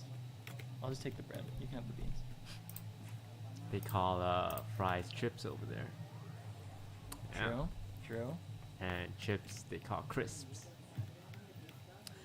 Is that where they call, like, we call it, aluminum, but it's like aluminium? Aluminium. Yeah. I can't even say it. Yeah. Why do they add the extra letters in there? I mean, it sounds cooler, in my opinion. Aluminium. Yeah, they put the letter U in the word color. True. Yeah. Oh. We do a lot of things just We for do fun. do a lot of things. Yeah, for fun. Just for fun. I mean, to be fair, they did it first, so I guess we saw this and was like, we don't need that U. Like, We just took out the letters, changed the way to pronounce things. yeah. Actually, where do you think, like, you know, where did the English, like, accent get dropped? Like, you know how when we speak English in America is really different than the English they speak there? Yeah. When and how did the accent change happen? I wish I was a historian to know that. Because it's funny, because like the way like Americans look at it is like we have the normal accent. Yeah. And the British people just makes it weird. Yeah, they like butcher it with their British accent. But it's like technically they spoke English 1st, and we were speaking that English when the British people went to America. But the American, like we call it drop the accent, where technically didn't the American gain an Yeah, accent? we gained an accent technically. And now according to the world, it's like, oh, American speaks perfect English. And like it's the British people that have like a funny little accent. You know what's funny too is like in like any like movie or show about like the revolution, it's always like a hardy American shooting down like a British soldier. But in reality, wouldn't it both? They both have a similar British English? accent. Yeah. Yeah, they should. They should. They really should. That's a good point. Yeah. It's like your king is not my president. George Washington is my king. Yeah. Huh. I never thought about it like that. It wouldn't make sense, right? Because you don't just like move to America and drop your accent within like the first 20 years. Yeah. No. But like in movies, it's like, oh, it's an American actor versus a British actor. I think it would be really confusing for the viewers when everyone's speaking British. Yeah. I'm curious. Yeah. They also drive on the other side of the road. Oh, Which yeah, I don't they understand why Americans flipped it then.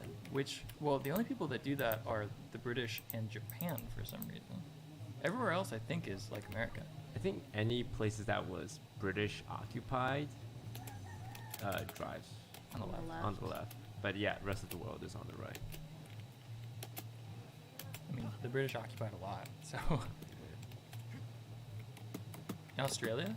No. Right or left? No, they drive upside down there. Oh, of course. Yeah. You never heard of this? Yeah. What? Australia? Drives upside down? Yeah. Is that like a northern hemisphere, southern hemisphere joke? What is that? But yeah, like when you flush the toilets in America, it goes clockwise. But in Australia, it goes counterclockwise. Does it actually? Yeah, it's been proven. And that's based on the hemispheres? Yeah. Yeah. I did not know that. That's really interesting. All I knew about Australia is they celebrate Christmas in the summer. And the idea has always boggled my mind. Do you do that? Well, yeah, their seasons are flipped, huh? Their seasons are flipped. Oh yeah, that one makes sense. They're on the southern hemisphere, right? Yeah. Like when it's cold for us, it's hot for them. Yeah. So Weird. our months of summer is their months of winter, and that's just always boggled my mind. So when Wait, that it's- is kind of blowing my mind. So, So- like, When it's February for us, it's November for them. But it's still February. No, it's still February. It's just when it's hot here, it's cold there. So like, they probably imagine December, they're like, oh, palm trees, sand, beach, Yeah. water. When we think of December, it's like snow, kind of. I might. That's a hot December. Would you guys ever go to Australia? I want to go, yeah. There in New Zealand, I Would want you to go to like the Australian outback, or would you go to like the more like Sydney Opera House? I want to see kangaroos. I want to see giant spiders. I want to see all of it. Like giant spiders in your like cabin that you're living in? I would prefer not that, but I'd love to see a like spider the size of someone's head, just like. No, that's like the exact reason why I don't want to go to Australia. Like all the horror stories of like people sitting on their toilet and then like a giant spider just crawled out of it. Like that just terrifies me. Are you not scared? Like what would you do in that situation? Yeah, no, I'd be a little scared, but that's why you carry a big knife in Australia, right? Do Bowie they? Knife. Yeah. What's a Bowie? For protection. It's like a curved giant knife. Everyone has one in Australia. Yeah, everyone. And a boomerang. You never know when you need it. Have you guys been to Australia? I've been once. Oh, okay. For a Hearthstone event. I stayed in a hotel and ordered room service and did not leave the hotel. Spiders. Because of the spiders. I didn't have a boomerang with me. That's why you got the boomerang. Wow. Yeah. They like to party in Australia as well. Like their humor is very crass, which I kind of like. Yeah. Because it's like very like. Because I was hanging out with Blizzard employees and they were making jokes like, damn man, you get fired for making a joke like that in America. It's fucking hilarious though. Yeah, like I like the idea of looking at kangaroos and spiders, but like something I would be terrified to stay at an Airbnb, for example. Because at an Airbnb, you know there's a giant spider in there somewhere. Because there's no way people like keep the place clean enough to avoid a giant spider. You stay at a hotel, there's no giant spiders there. Wait, sorry. This is like horrible to bring up on a podcast because we don't have the visual element. But there's this video online. I'm sure you could Google it. But there's a video of a guy in like a public bathroom, like in a stall, like pooping, and a baby kangaroo like climbs under the door, and like Climbs under the door? yeah, because like there's the stall. Oh, So oh, it- the bathroom stall. So it right, climbs right. under the door and crawls into like his pants are down around his ankles. Crawls into his pants like it's like the sack of its mom. And the guy's like, okay, I guess this is happening. Okay. Like I can't like. Yeah, I guess the animals get places that you always gotta be ready. They do. And that sounds cute. I heard kangaroos are like kind of dangerous though. Like they will They're mess you up. so buff. Yeah, they're muscular. Yeah, it's all muscle, and it doesn't make sense because like I don't know how their upper body gets so buff because they just stand around. Like I know their legs are strong and their tails are strong. Yeah. But when we look at their chest, it's like rippling muscles. Jacked. Yeah. Also, their pouches must smell horrible. Why? They don't clean those. Yeah. Yeah, I guess so.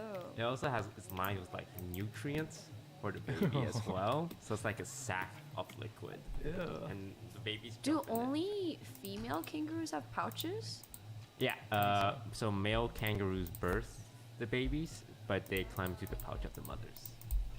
Wait, I didn't know that. Wait, what? Do they really? Do the male king? Wait, why are you making that face? Do you know this information? I don't know anything about kangaroos. Are you agreeing with this information? I think Kosa's the authority here. Yeah, similar to seahorses. They're the two creatures on this earth where the male gives birth. I do know that male seahorses give birth. Wow, I didn't know that. You're joking, aren't you? I knew it. See, classic manipulation strategy is to slip a lie in with the truth. It's kind of like, hey, here's something you know is true, and this is something that is also true. You're like, okay, I guess it makes sense. It's a good tactic. This is why I don't play Among Us, man. This is why I don't play Among Us. Oh my goodness. So the male kangaroo does not give birth. Good to know, good to know. But yeah, Australia sounds fun. It just seems dangerous. I know it's not dangerous because like people in Australia are like really nice. It's just the animals, man, with the spiders and the snakes. When you stay at an Airbnb in Australia, I feel like you have to expect like scorpions crawling Oh, through, scorpions, waking yeah. up to a snake next to you, sitting on the toilet, and then you feel something fuzzy and it's a spider. But they're all friendly. Friendly. Yeah. I'm pretty sure probably half the wildlife in Australia is like dangerous or poisonous. So no Australia for you. I mean, I'm down. I like the urban, like the developed areas. Like anywhere I travel to, I prefer staying in like The city. the city, where there's like, where like my money can like protect me. Like everyone understands money. You go to the outback, Nobody cares animals about don't your care about the money. money. You know. This might sound offensive, but is there a difference between New Zealand and Australia? Because in my mind, it's like big Australia and small Australia. There's actually a New Zealand apparently is like actually the size of a continent but underwater. Like it is covered by water and now it's just left with what's there. Oh, like a small island. But yeah, if you look at the topography, there's like an entire continent underwater. Man, Culturally, Culturally. Just not exactly leveled up. Cause like Australia was like there's the lore of like Britain dumping all their prisoners there. Yeah. It was like we don't want you anymore. I don't know the Goes- lore of Australia. Oh yeah, Penal Colony. Colony. There you go. Penal Colony. Yeah, it was basically like all of like the worst criminals that like Britain didn't want to deal with. They would just ship them away to Australia. Wait, really? Yeah. And that's how Australia came to be? I think, yeah. I did not know the lore behind Australia. Yeah, so I don't know how that affected New Zealand. Yeah, was Australia shipping their criminals up to New Zealand? I do know in New Zealand there's more sheep than people. True. Yeah. Why do you know that? I don't know. It's like the one thing I know about New Zealand. They have famous wool, and anyone who uses New Zealand wool likes to say that. Just like the peaches from Georgia. Exactly. You nodded like you knew about the peaches in Georgia. No, I was nodding so that you wouldn't notice that I was nodding. You don't know about the peaches from No, Georgia? I don't know. Peaches from Georgia. And I knew if Broden noticed that I like kind of stood out, he would point it out. But apparently me nodding made it more obvious. No, do tell me about the peaches in Georgia. They have really good peaches. Most peaches are from Georgia. Wait, what?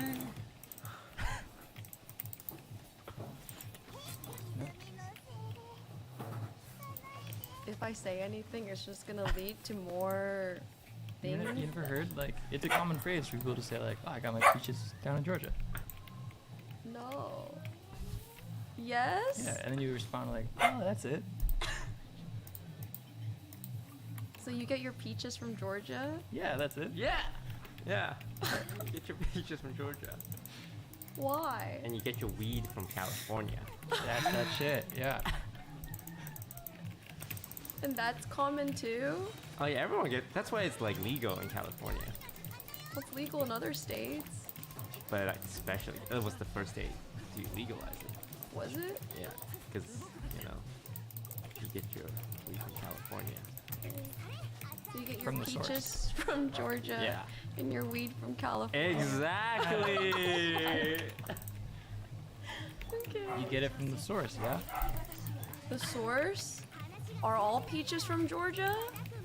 I think so. Like, I mean, I know other states grow peaches, but it's not that good. Does every state specialize in a fruit? No, well, I mean, again, California specializes in weed. Okay. It just happens to be that Georgia specializes in peaches. Yeah, yeah, that's it. Okay, can you give me the punchline? There's no punchline? I know there's a punchline. Oh, I forgot to put my glasses on. Yeah. Your fake glasses? So it looks like I took my contacts out, yeah. Okay. Anywhere else you guys want to go? Australia, Europe, back to Japan. How was Korea, by the way? It's good. But let me ask you like this: on our Japan trip, after you went to Korea, Yeah. and then you came back to the States. Now, if you had to choose a country to go back to between Japan and Korea, which one would you go? You can't ask me this question. Why not? Hey, you're putting This Broden is on the like spot. regardless of like the people that were there or like the activities you did, just more like the general vibes. Culturally. I didn't get to see much of Korea. All we did was shopping. So I'd love to see more of Seoul. Yeah, I'd love to go back and really experience the culture because I didn't really get to see that. So you prefer to go back to Korea? So we're gonna make it another trip, and we're like, Broden, you're the tiebreaker. Half of us want to go to Japan, half of us want to go to Korea. Well, I'm comfortable in Japan. Yeah, let's go to Japan. I heard you guys like. Did you guys drink in club in Korea? I think they did, but I did not. Oh, why not? So I didn't get the full Korean experience. You were more just there too. Well, because I clubbed with you guys. I think we clubbed on like the same day. Okay. In different countries, yeah. Are there any states you guys want to go to? Like within America? I wonder what it's like to like go to one of those mountain states. Mountain states. Where it's just like woods and trees and nature.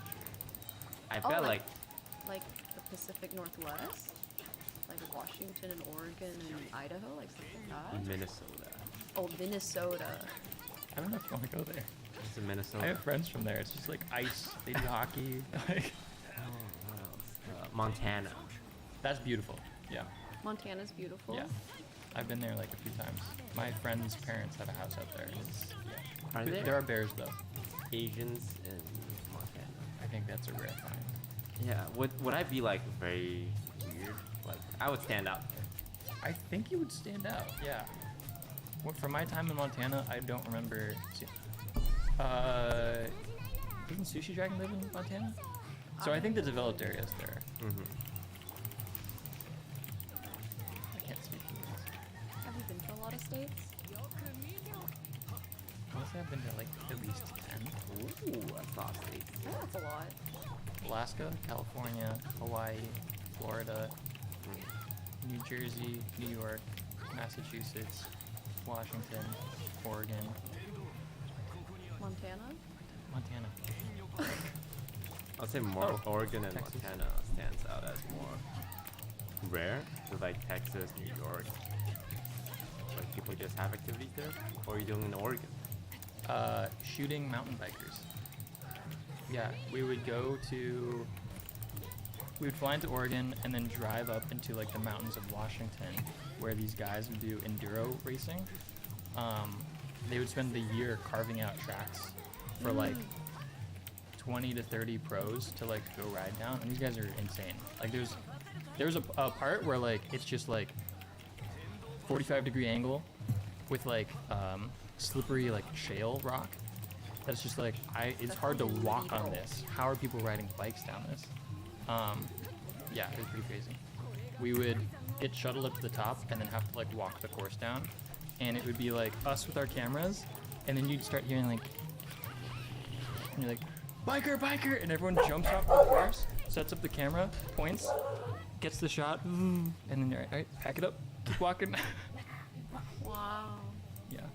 If you didn't get off the trail, you would get hit, and biker probably die. The biker dies? Yeah, because then you just hit you and fall down the mountain. Oh yeah. You just go over, huh? That's terrifying. Yeah. So much fun though. Beautiful out there. Oregon's beautiful. It's very naturey. Yeah. Last time I went dune buggying. That was fun. In Oregon? Mhm. How old were you? I think I was in middle school or high school. I don't remember. It was one of my summer breaks. I went dune buggying with like my friends and my friends' families. It was fun. Have you been to any other states? I've been to, so I'm from Washington. I've been to Oregon, California now, New York,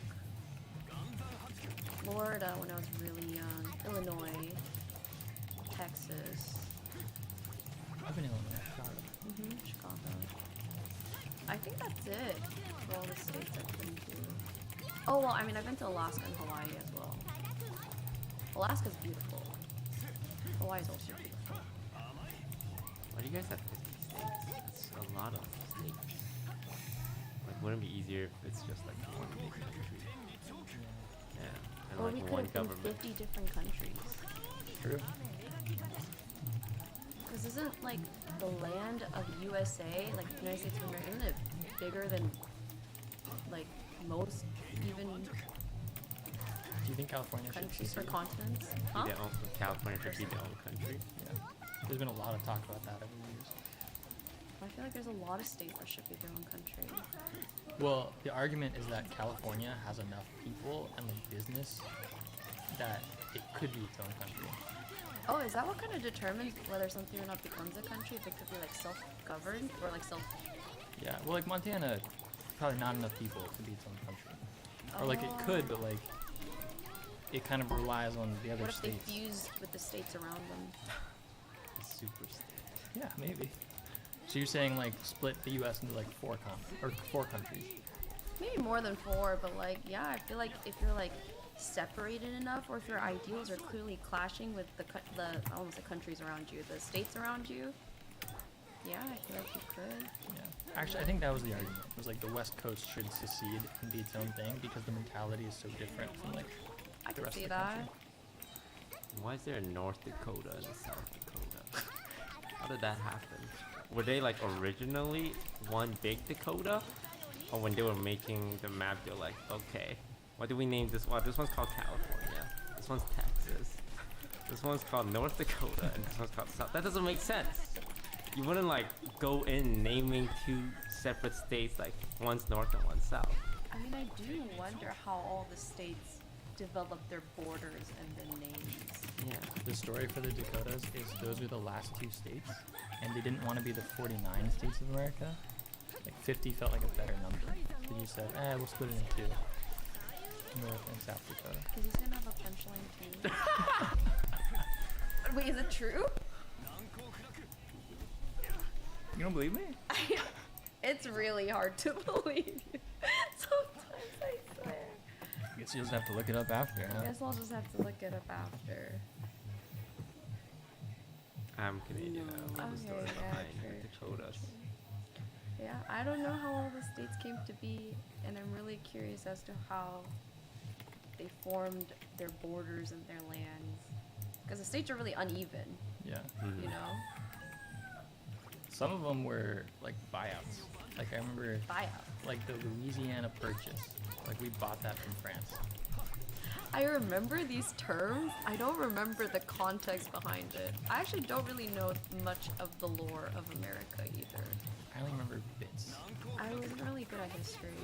Fragments. I know everything I was taught from the movie Hamilton. Wait, the musical. The musical, okay. The musical Hamilton. It was George Washington. Yeah. And then there was a guy called Alexander Hamilton. Who's not Jewish. I forgot already.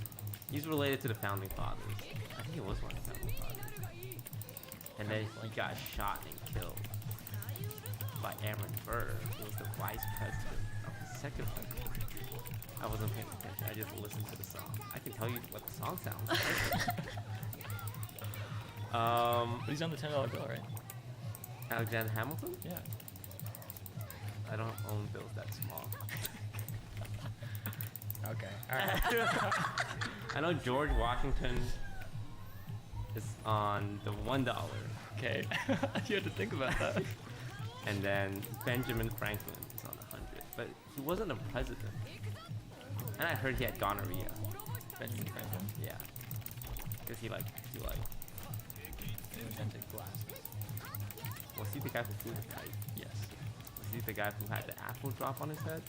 No, that's... Is he the Isaac Newton? Yeah. Okay. And who did E equals MC squared?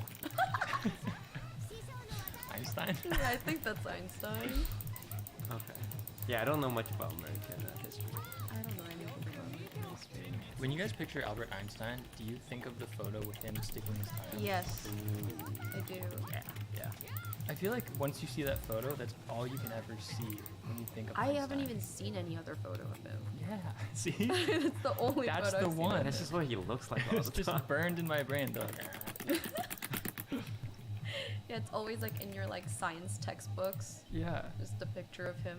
Wait a That minute. exact same picture.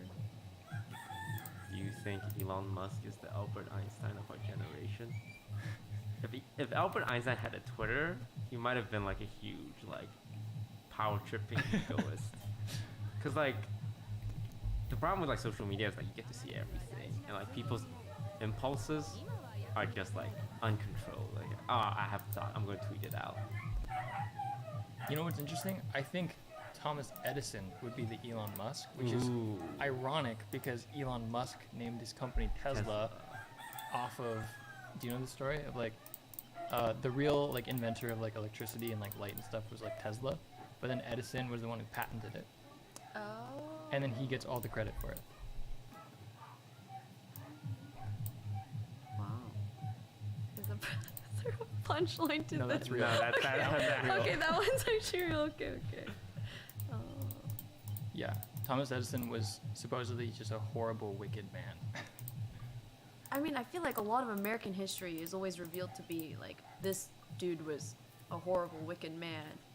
But we studied about him in a way where he wasn't horrible and wicked. No, I think people are taught that Edison was actually a bad guy. Really? I think so. Maybe not. Maybe now he is. Yeah, I don't think they go into history. They're like, oh yeah, the inventor of electricity was Edison. They just move on. Yeah. Like if you look closer, it's like he's more of the shrewd businessman that saw an opportunity. Yeah. Yeah. Because Tesla wanted electricity to be free. And then Edison was like, no, we can charge people for it. Wow. I don't know anything about American history. I feel like they taught American history, a lot of it at an age where I really wasn't keen on paying attention to, or like being interested in history. I would be, you know, when we went to the ninja exhibit in Japan. I know exactly what you're about to say. Yep. I like very much so enjoyed like the lecture and like the lessons he taught us. I was just like, oh, history is so much easier to like absorb now than it was when I was like in elementary school and I was making like cornbread on Thanksgiving with like my classmates. As a kid, I'm like, I don't care. Yeah. I want to go play Kirby. Like. Yeah, but like now when people tell me history, I'm like, oh, that's actually really interesting. I had no idea. Yeah. But, yeah, when I was a kid, I was just like, yeah, I just want to play my PlayStation. I think history is a topic you teach later on. Late high school or early college. So why are they forcing it on us, on kids? I don't know, man. The American education system is kind of weird. I agree with that. It's super weird. We're like taught like 7 subjects, 6 to 7 subjects, maybe even 8 at some schools, like at once, and you're taught little fragments of it at every point, and you're almost repeating it every year in elementary school, right? Yeah. And then onto middle school, it's like a little bit deeper subjects, kind of divided, and then in high school, kind of the same thing. It's like you're taught everything at the same time, and you're supposed to be equally good at everything. That's so strange. But it was also weird that, like, as a 3rd grader, they're like, this is Mesopotamia, this is silt, and then they're like, okay, it's been 15 minutes, get your glue and popsicle sticks. It's like, huh? We're still just kids. You said you really like the learning about the Japanese history Samurai stuff, yeah. Yeah. Because we did it in Japan, right? Like the heart of Tokyo. Wait, Kyoto. That was Kyoto. Yeah. Well, I liked it because I think like we were like in the experience. We were like dressed up. Was there anything interesting about the instructor? You mean the fact that he was not Japanese? It was this British white guy in ninja outfit in Kyoto in Japan running a ninja museum and charging us for the ninja experience. And you walk in, it's like, how do you do? Welcome. That was the very first thing I noticed when we entered. Yeah. To be fair, they say that immediately too. They're like, you may notice I'm not Japanese. But then also, I think we were given the English speakers. Yeah. At least that's what I was told. I don't know. It seemed like it was like a very tourist attraction spot, and so they just have a lot of like native speakers Yeah. instead. Anything out of it. Like whatever region. I think he was great. Like he knew his stuff, but I'm like, It felt strange. yeah. It like, felt jarring. You go to Japan, it's like I want the ninja experience, the authentic ninja museum, and this pasty white guy comes out.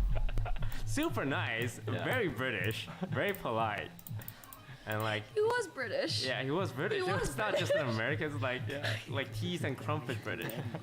He was really good at throwing the ninja star. Though. I'm like, okay, shit, man, you know what's to go to. I guess. He's been practicing. The Zhongli is also.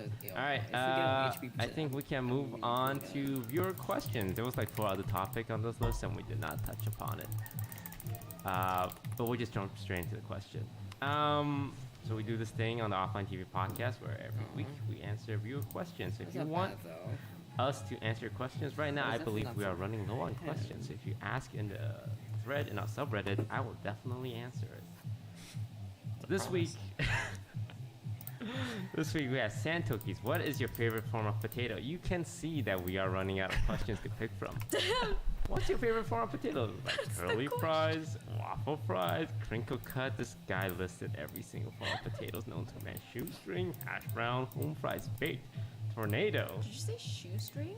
Yeah, it's like when you like cut it so that it never breaks, like in the Like super circular thin. way. Oh, I've So it's never just seen like that. one long shoestring. Oh.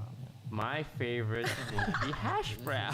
Way better curry Because it's just crispy enough, but not like tater tots that's like overly crispy. This crisp to potato ratio is all off on the tater tots. Hash brown is a good balance of like crispy outside, but just potatoes on the inside. really good there. Celine, what's your favorite form of potato?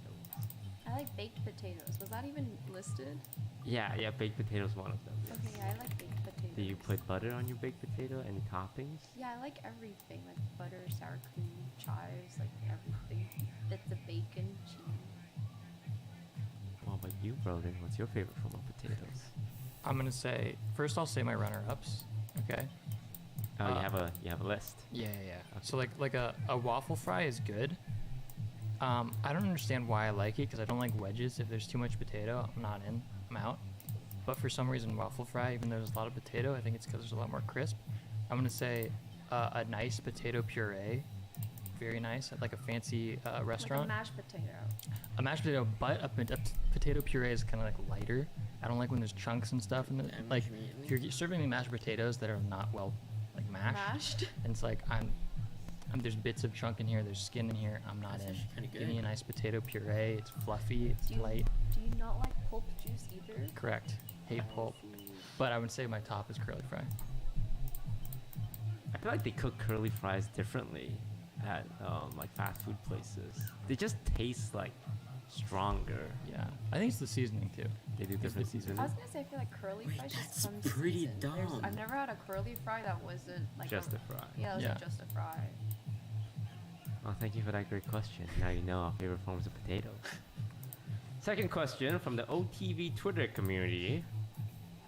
Would you rather be stuck in the same day on repeat for 5 years or eat only corn for the rest of your life? HP, injury charge, not bad.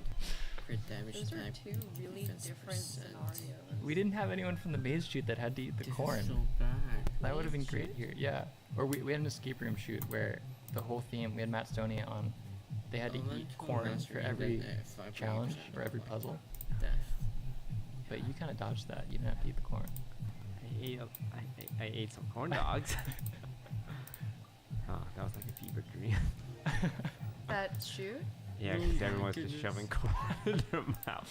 They ate so much corn. They were all gonna explode by the end. That sounds like the plot of like an A24 movie or something. Like everyone Yeah, that was like constantly eating corn. a Saw movie, but with corn and puzzles. Yeah. That was a good one, yeah. So, what's the answer, guys? Stuck on the same day on repeat for 5 years, or eat only corn? I mean, ooh, I think it'd be fun to do like the same day over That's and what over. I was gonna say. Well, but Okay, wait. We're going with the assumption that it's like a Groundhog Day. You like reset. retain Yeah. all of your knowledge, though, right? Mhm. So you could become a master at everything in that time, and then maybe hope that there's some way to stop the loop. Would you commit crimes? Yes, there'd be a period where I commit lots of crimes. How criminal are we talking? Like, would you kill someone? Yeah, if you're looped, you would eventually get crazy enough that you would kill people, you would do everything, and then eventually, once you do that, you'd be like, oh, that I still feel empty inside, and you would feel horrible, and then you do the reverse. Every Groundhog Day movie is like this. You do everything bad, or no, you start off being like tiptoe in, like maybe steal something, whatever, but then everything feels like nothing to you, so you do worse and worse and worse, and then once you've done everything, you try to kill yourself. If that doesn't work out, so then eventually you're like, you know what, I'll just be the best person possible, and you become an angel, and that's your redemption arc. I have never seen a Groundhog Day movie. So. Groundhog Day has Bill Murray in it, right? Did he kill anyone in that one? Oh, I don't know if he killed people, but he killed himself a lot. I only watched like the beginning of it. I never finished it, so I have no idea how it ends or what happened. You should watch it.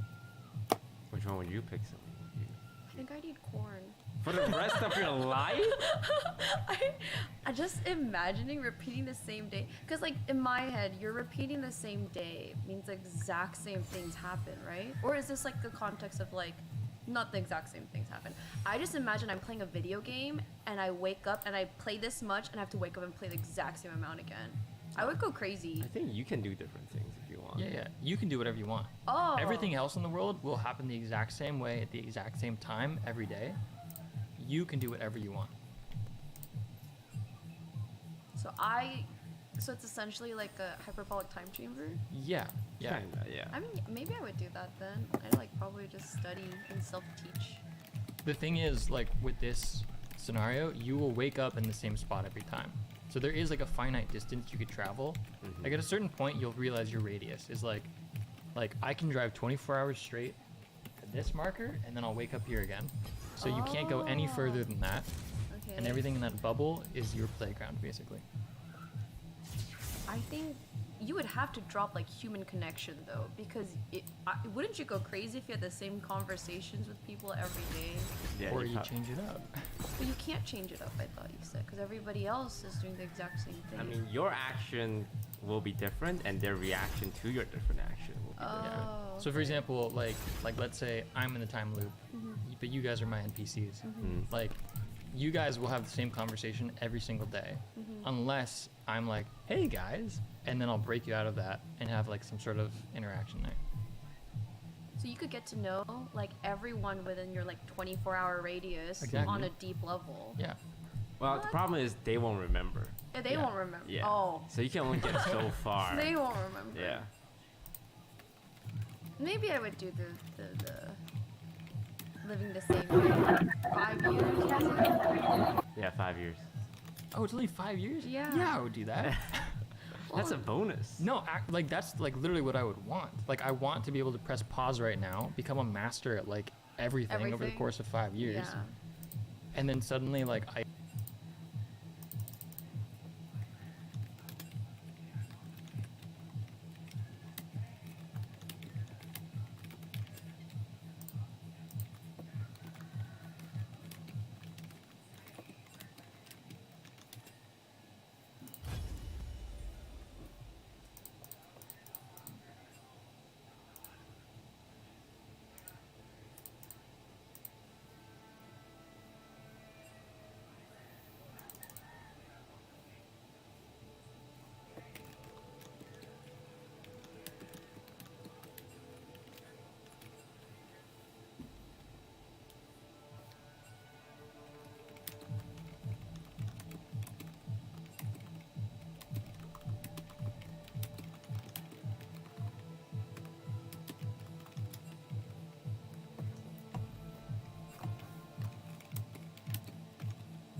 exit it, and everyone's like, how can you do all these things? Why are you fluent in 17 languages?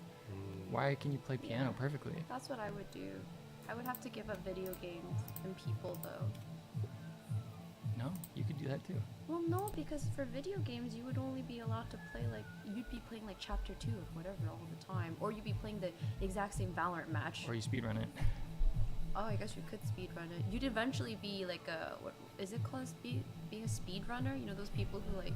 Yeah. Yeah. So you'd use your 5 years on becoming a speedrunner. That'd be cool. I will learn how to talk to women.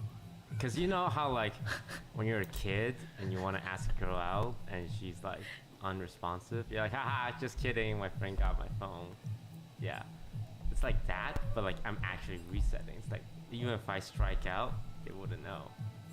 You struck a chord in Broden. Like, Yes. You struck a core memory. Sorry, you just reminded me that I'm trying to suggest this show to everyone. There's a show called The Rehearsal. I'm not sponsored by this show. Everyone needs to watch this show because it's incredible. It's, I don't even want to really tell you about it. I'll just say I'm down to rewatch it with you. Is the concept Tonight similar? even. It's by, do you know who Nathan is? Nathan For You? Nathan Fielder? It's his newest show. It's put on by HBO. The concept is that it's called The Rehearsal, and he basically finds people, like something that they want to practice, and he will set up at insane lengths. He will set up a perfect rehearsal for them to become a master of this thing. And that's what I will leave it as for you. I mean, knowing Nathan For You's comedy, I'm guessing there's a lot of awkward, cringe things that will happen that will derail the whole thing. There are some instances of that, but that is not what makes it so impressive. I'm like watching that show is actually like in awe. That's a rare thing. Everyone go watch this show. Not sponsored. Give him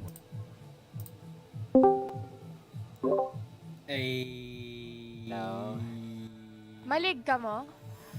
No, we're not playing League, boys. What are you talking about? I am. What do you mean? We're not playing. Oh no. Never mind. We're I'll playing play. League. We're playing League, boys. We're playing League. TFT ka more, League. Oh, let's play TFT. No, I'll just play next week. Let's play No. TFT. No, I can't play. What? Why I not? can't play right now. Why? Oh, so you're not gonna play? I need to do stuff. Malig na lang ka mo. No one asked. That's so cringe, Lois. How dare you? Leaguers. Why did you turn on your league then if you're not gonna play? No, it turns out I had to do something. Yeah, right. Yeah. For Sure. Well, I'll be back play next G. She's like, she's definitely not She's right? definitely not cringe. She's definitely not molding. Yeah. She doesn't want. She really wants to play with us for sure. She's just doing her shit for now. Yeah, I'm still here, you know. Yeah. I gotta go. Yeah. Enjoy. Oh, she's still here. Oh, what? Wow. I'll just go to death now. Okay. Are you deaf? You said It's just gonna go. Oh. Alright. No. Oh my god. Why would you do that, Lois? My mic's not working. Why is it not working?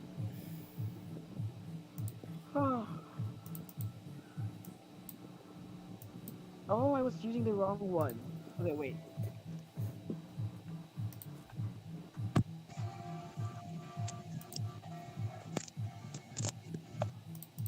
I did an audio splitter and I put my earphones in the mic. Let's go! The mic sucks. Wait lang, masa ilo ko lugar. Kinakagat sa akon.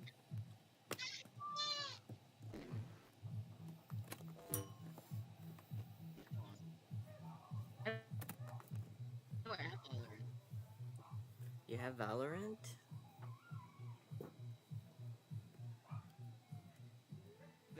It's it's really lag. I need to play it at night.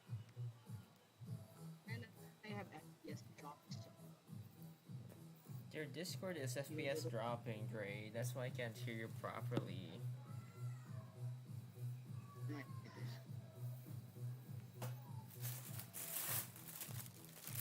No, I'm using a different mic. I should put my mouth. You should swallow your mic. Yeah, I should swallow my mic. It's because the table is too big. I can't put it in. I can't set it. It's too big. I don't know why. Your table is too big while my table is too small. Oh. No, like that's in. I can't put my microphone to set it up or something. Like you should have like a thin space on the table so it can fit in. Oh God. Para lang maipit.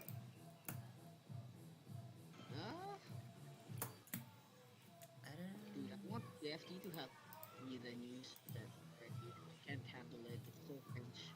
It's all dragons. Whoever gets the best dragons win. I don't like it. So just hit Aurelion Soul, Dre. Easy, easy. So hard. Just hit. You know, you just need to hit. If you don't have the best item for Aurelion Soul, then you'd lose just in a glimpse. But even if you have bad items and you use the melee dragons, you win. For some people, you reach to maybe top 4. It's cringe because I don't like using dragons. Oh, you hate dragons, Dre? Yeah. I think they're mythical beings that should not be underestimated. I'm not underestimating them. It's just that it's the balancing of TFT is no longer as balanced as it is because of course it's a 2-cost dragon and whoever levels up first gets to go to the 4th place. So if you don't have any dragons, even if you reroll, you basically lose unless you have like carry, Corky, and defense. Oh God. What? So Fortnite.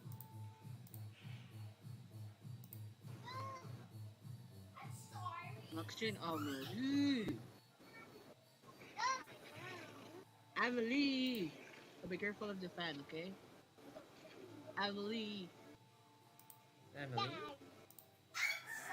Ow.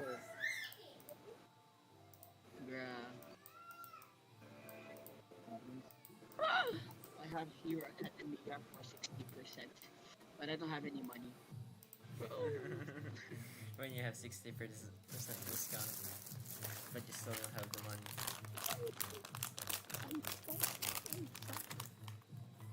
Wait, I have blue willow. Wait.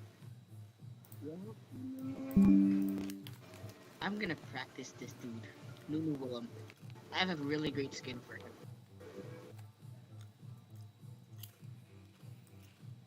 Or do you? Yeah, I have. It's actually legendary.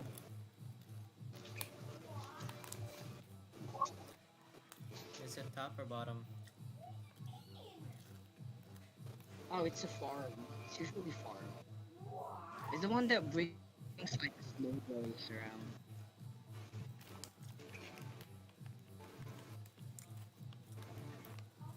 That's mid. And then oh, Dragonlance! Okay. Why is the queue, by the way? Why is the queue so long? Because there's not much people in the Philippines playing League right now because it's Sunday. It's actually really sad. It's also I play League. I play League TFT, double up, and for like the 3 straight games I played with the same people. It's crazy. It's crazy. We're having a shortage, people. Everyone's going to Mobile Legends instead of League of Legends. with them now. Or maybe everyone's like moving on from League and going to Valorant instead. Oh, finally. Oh, nice. My keybinds on my skills are ASDF instead of KWERT. Why you do that, Ray? Right? Because my W keeps on getting off. It's so stressful. And then I have my flash and the other spell on CV. It's really hard. Oh, wait. I wonder what your... How do you press your hotkey for your items now?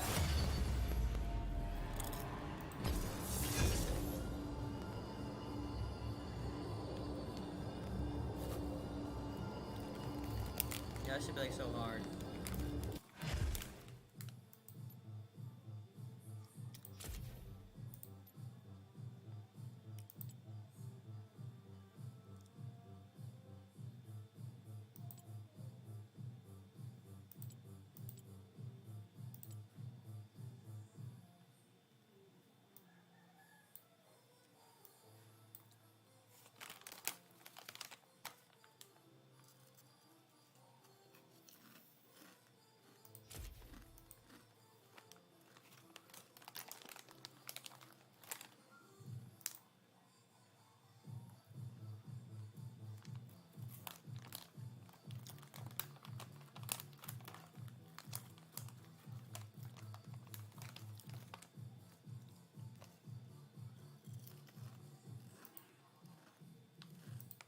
It's high praise from Broden. 'Cause That is he's high like praise a from Broden. Connoisseur I don't of think I've content. heard you try to get us to watch something like that in like a while. It's really good. Well, there you go. We would prefer not to eat corn for the rest of our lives, but instead live our day on repeat for 5 years. Well, thank you guys all so much for watching. That's going to do it for this week's podcast. Thank you very much, Celine, for joining me and Broden. You can find her over on Twitch, Twitter. All your handles are just Star Smitten, right? Or Star Smitten with an underscore because I can't get Star Smitten. Star Smitten with an underscore. Where? Like... On Twitter and Instagram, I think. Oh, okay, but on Twitch it's Star Smitten. Yeah. You can find her there, and we'll see you guys in 2 more months. Goodbye, everyone. And then for the end here, we normally like just kind of pretend like we're still talking. Like there's credits rolling right here. Yeah, like the camera blurs out. Yeah. But then what's being said? Still there. Oh, you're back. Oh yeah. Surprise. Yes. Oh, surprise. I'm gonna ban this guy. I hate this guy so much. Hello.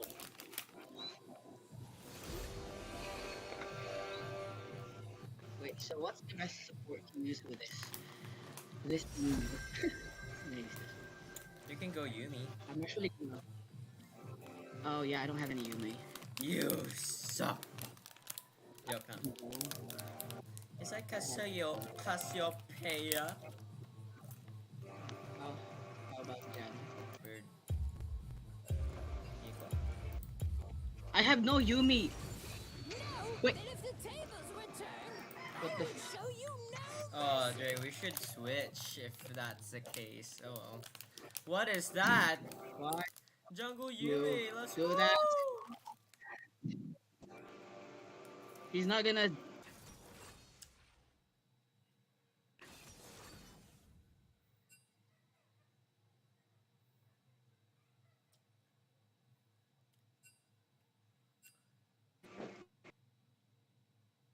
Oh my god, I don't have you.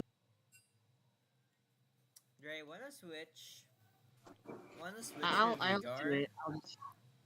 No, it's good. I can switch using a Yumi, so you could switch something to this one. No, I'm fine. I'm good. Alright, let's go.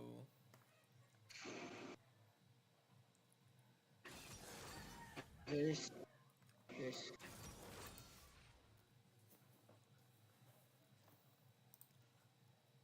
Hobbs.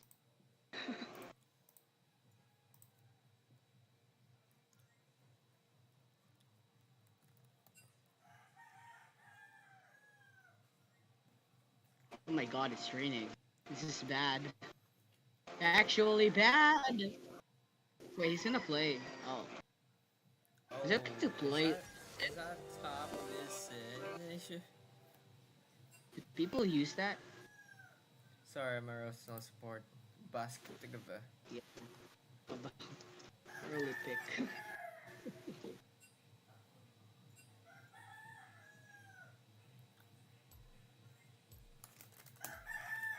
We're gonna complain so much. I already know. I already know we're gonna complain so much. Because that's what we always do. Because I.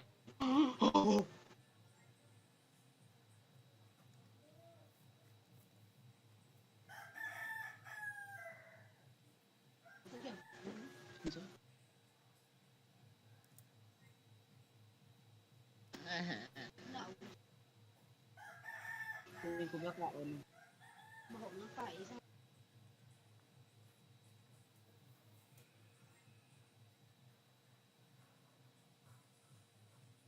Ajax? Woo! We're only gonna complain because I'm the jungle. I'm gonna complain Okay, about your to be fair- jungling. Why are you iron? To be fair, Wait, is that bronze? Are you bronze? I don't know. How do you know? The border? Oh. So. Yeah. You're higher than me. I'm still iron. I don't. How? I don't know. Have you been playing? No. Maybe once. Did you rank up to iron? Well, did you rank up to been playing bronze? No, I haven't been playing. This makes no sense. I mean, it makes no sense. You only played once in rank. Me? That's what you Played a said. bunch of games. Then We played games together before, but I wasn't playing like solo. I was playing with you. So weird. Maybe a game or two. Maybe you gamed. Maybe you gamed some games without me. I don't like MOBA, Carl. I don't like MOBA lol. That's why I stayed at TFT, because you know how I played last time, right? Oh god, I don't wanna even think about it. Oh shit. The double Let's jungle. Yeah, I was paying attention on looking at the rune pages, because I thought I was playing jungle because you said yes. That's fine. Ah. Don't you just like playing double jungle? Like that's so nice. Bro. Also, my ping is actually really high. Why did it rain? Rain. Okay, never mind. My. Hello, Snuxine.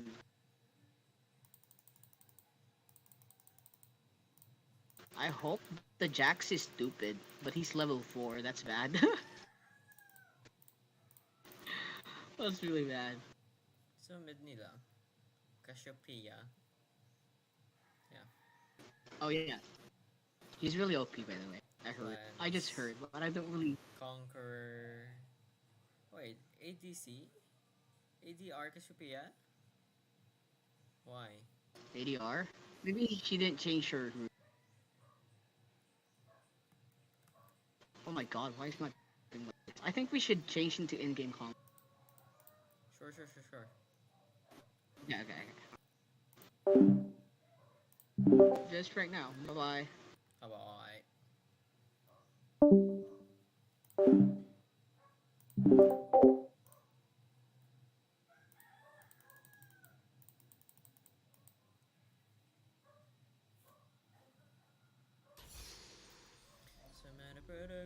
To waste my time with your body, The magic! It's close to me! You smell kinda like my Wordle.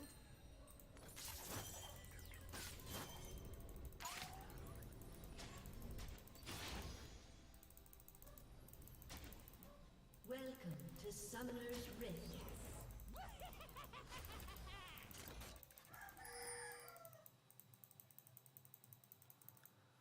seconds until minions spawn.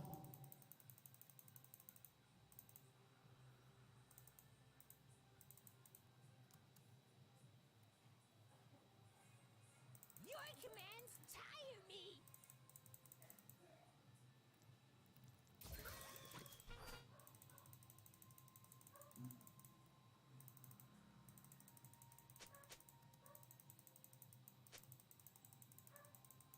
Minions have spawned.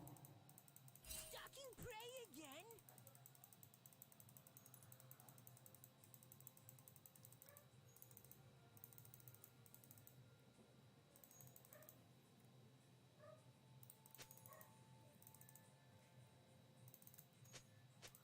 Suffering awaits!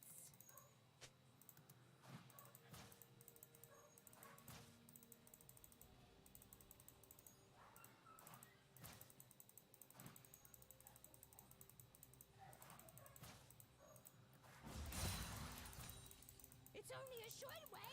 Is that a short joke?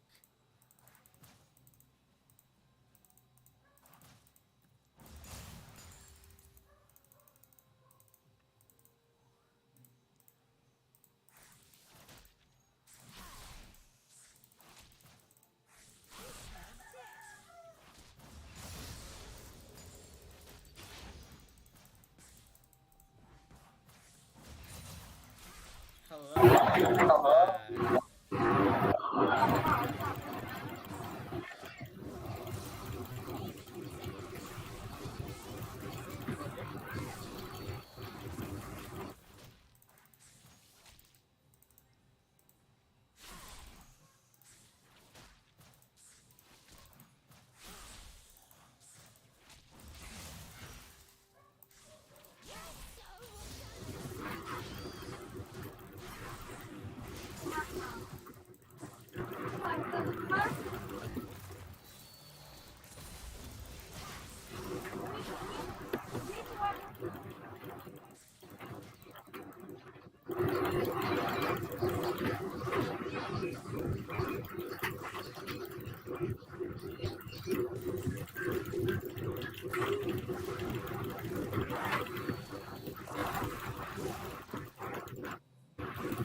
Nice.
Go, Gardo!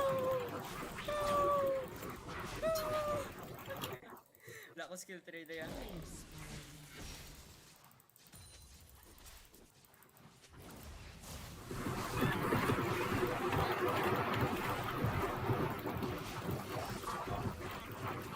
Oh, back. Never mind.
Okay, this is so dumb. I'm so sorry, Dre.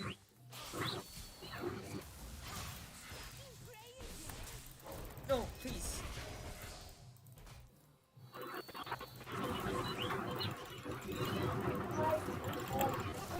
I'm missing skill shots.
Wait, Gareth akong baron. No! Dre, no.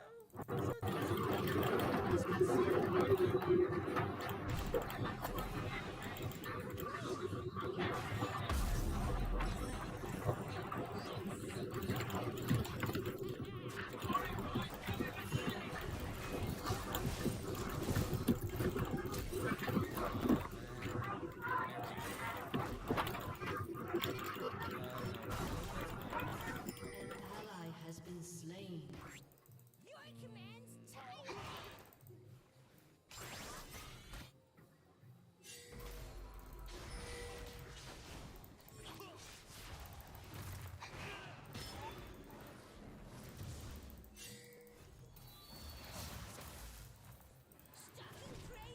Đây bảo không? Sẽ đang có luôn, lại đây có một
Yeah, I've been practicing jungle.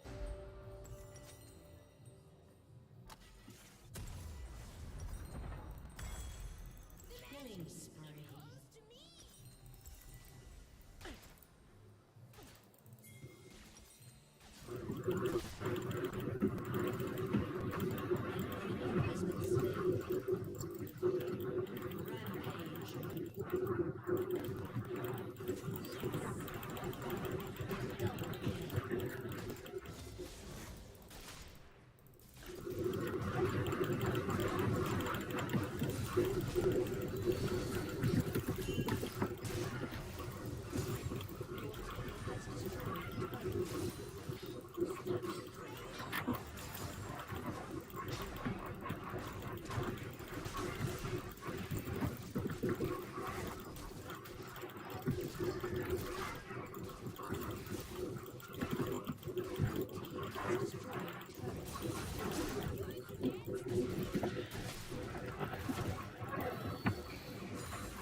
I will not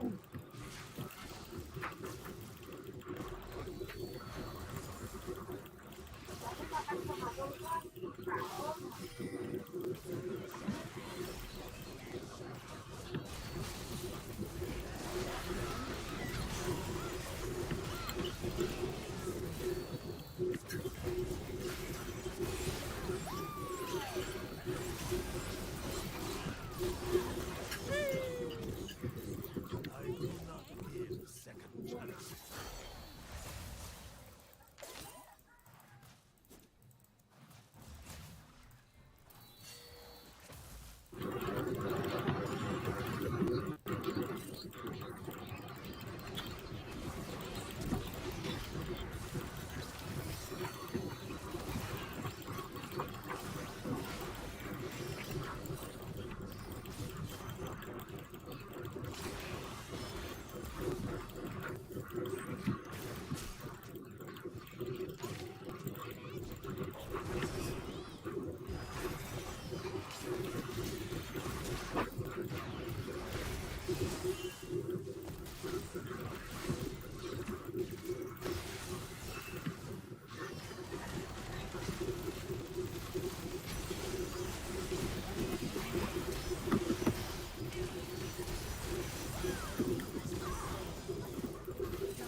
An enemy has been slain.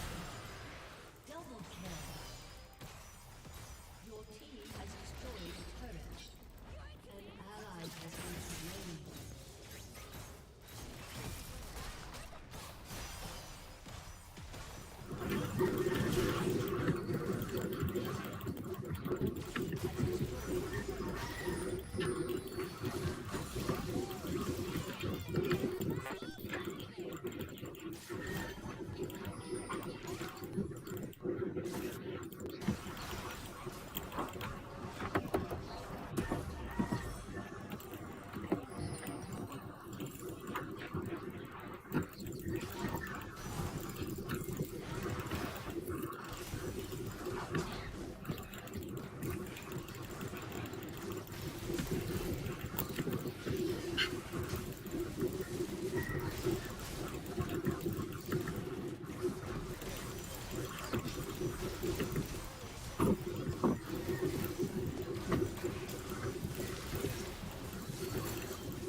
Lang.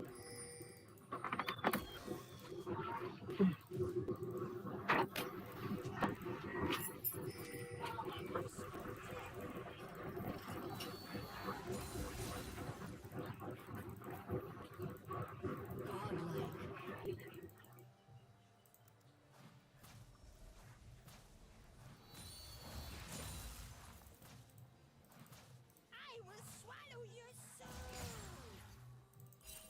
Alright.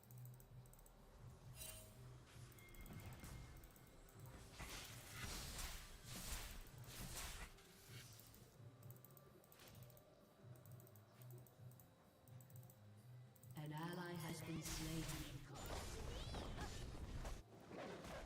Shut down. Your turret has been destroyed.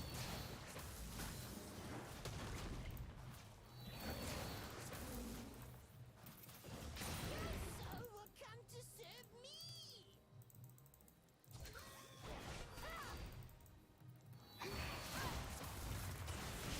An enemy has been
Could have been bad.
Oh, wala siya pagkaon.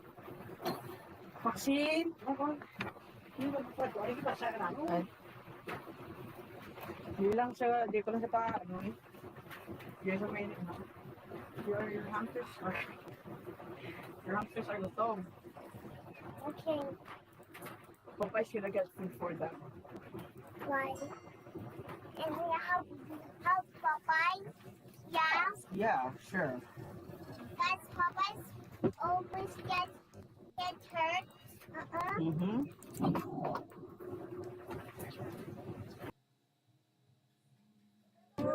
Parents, parents, parents.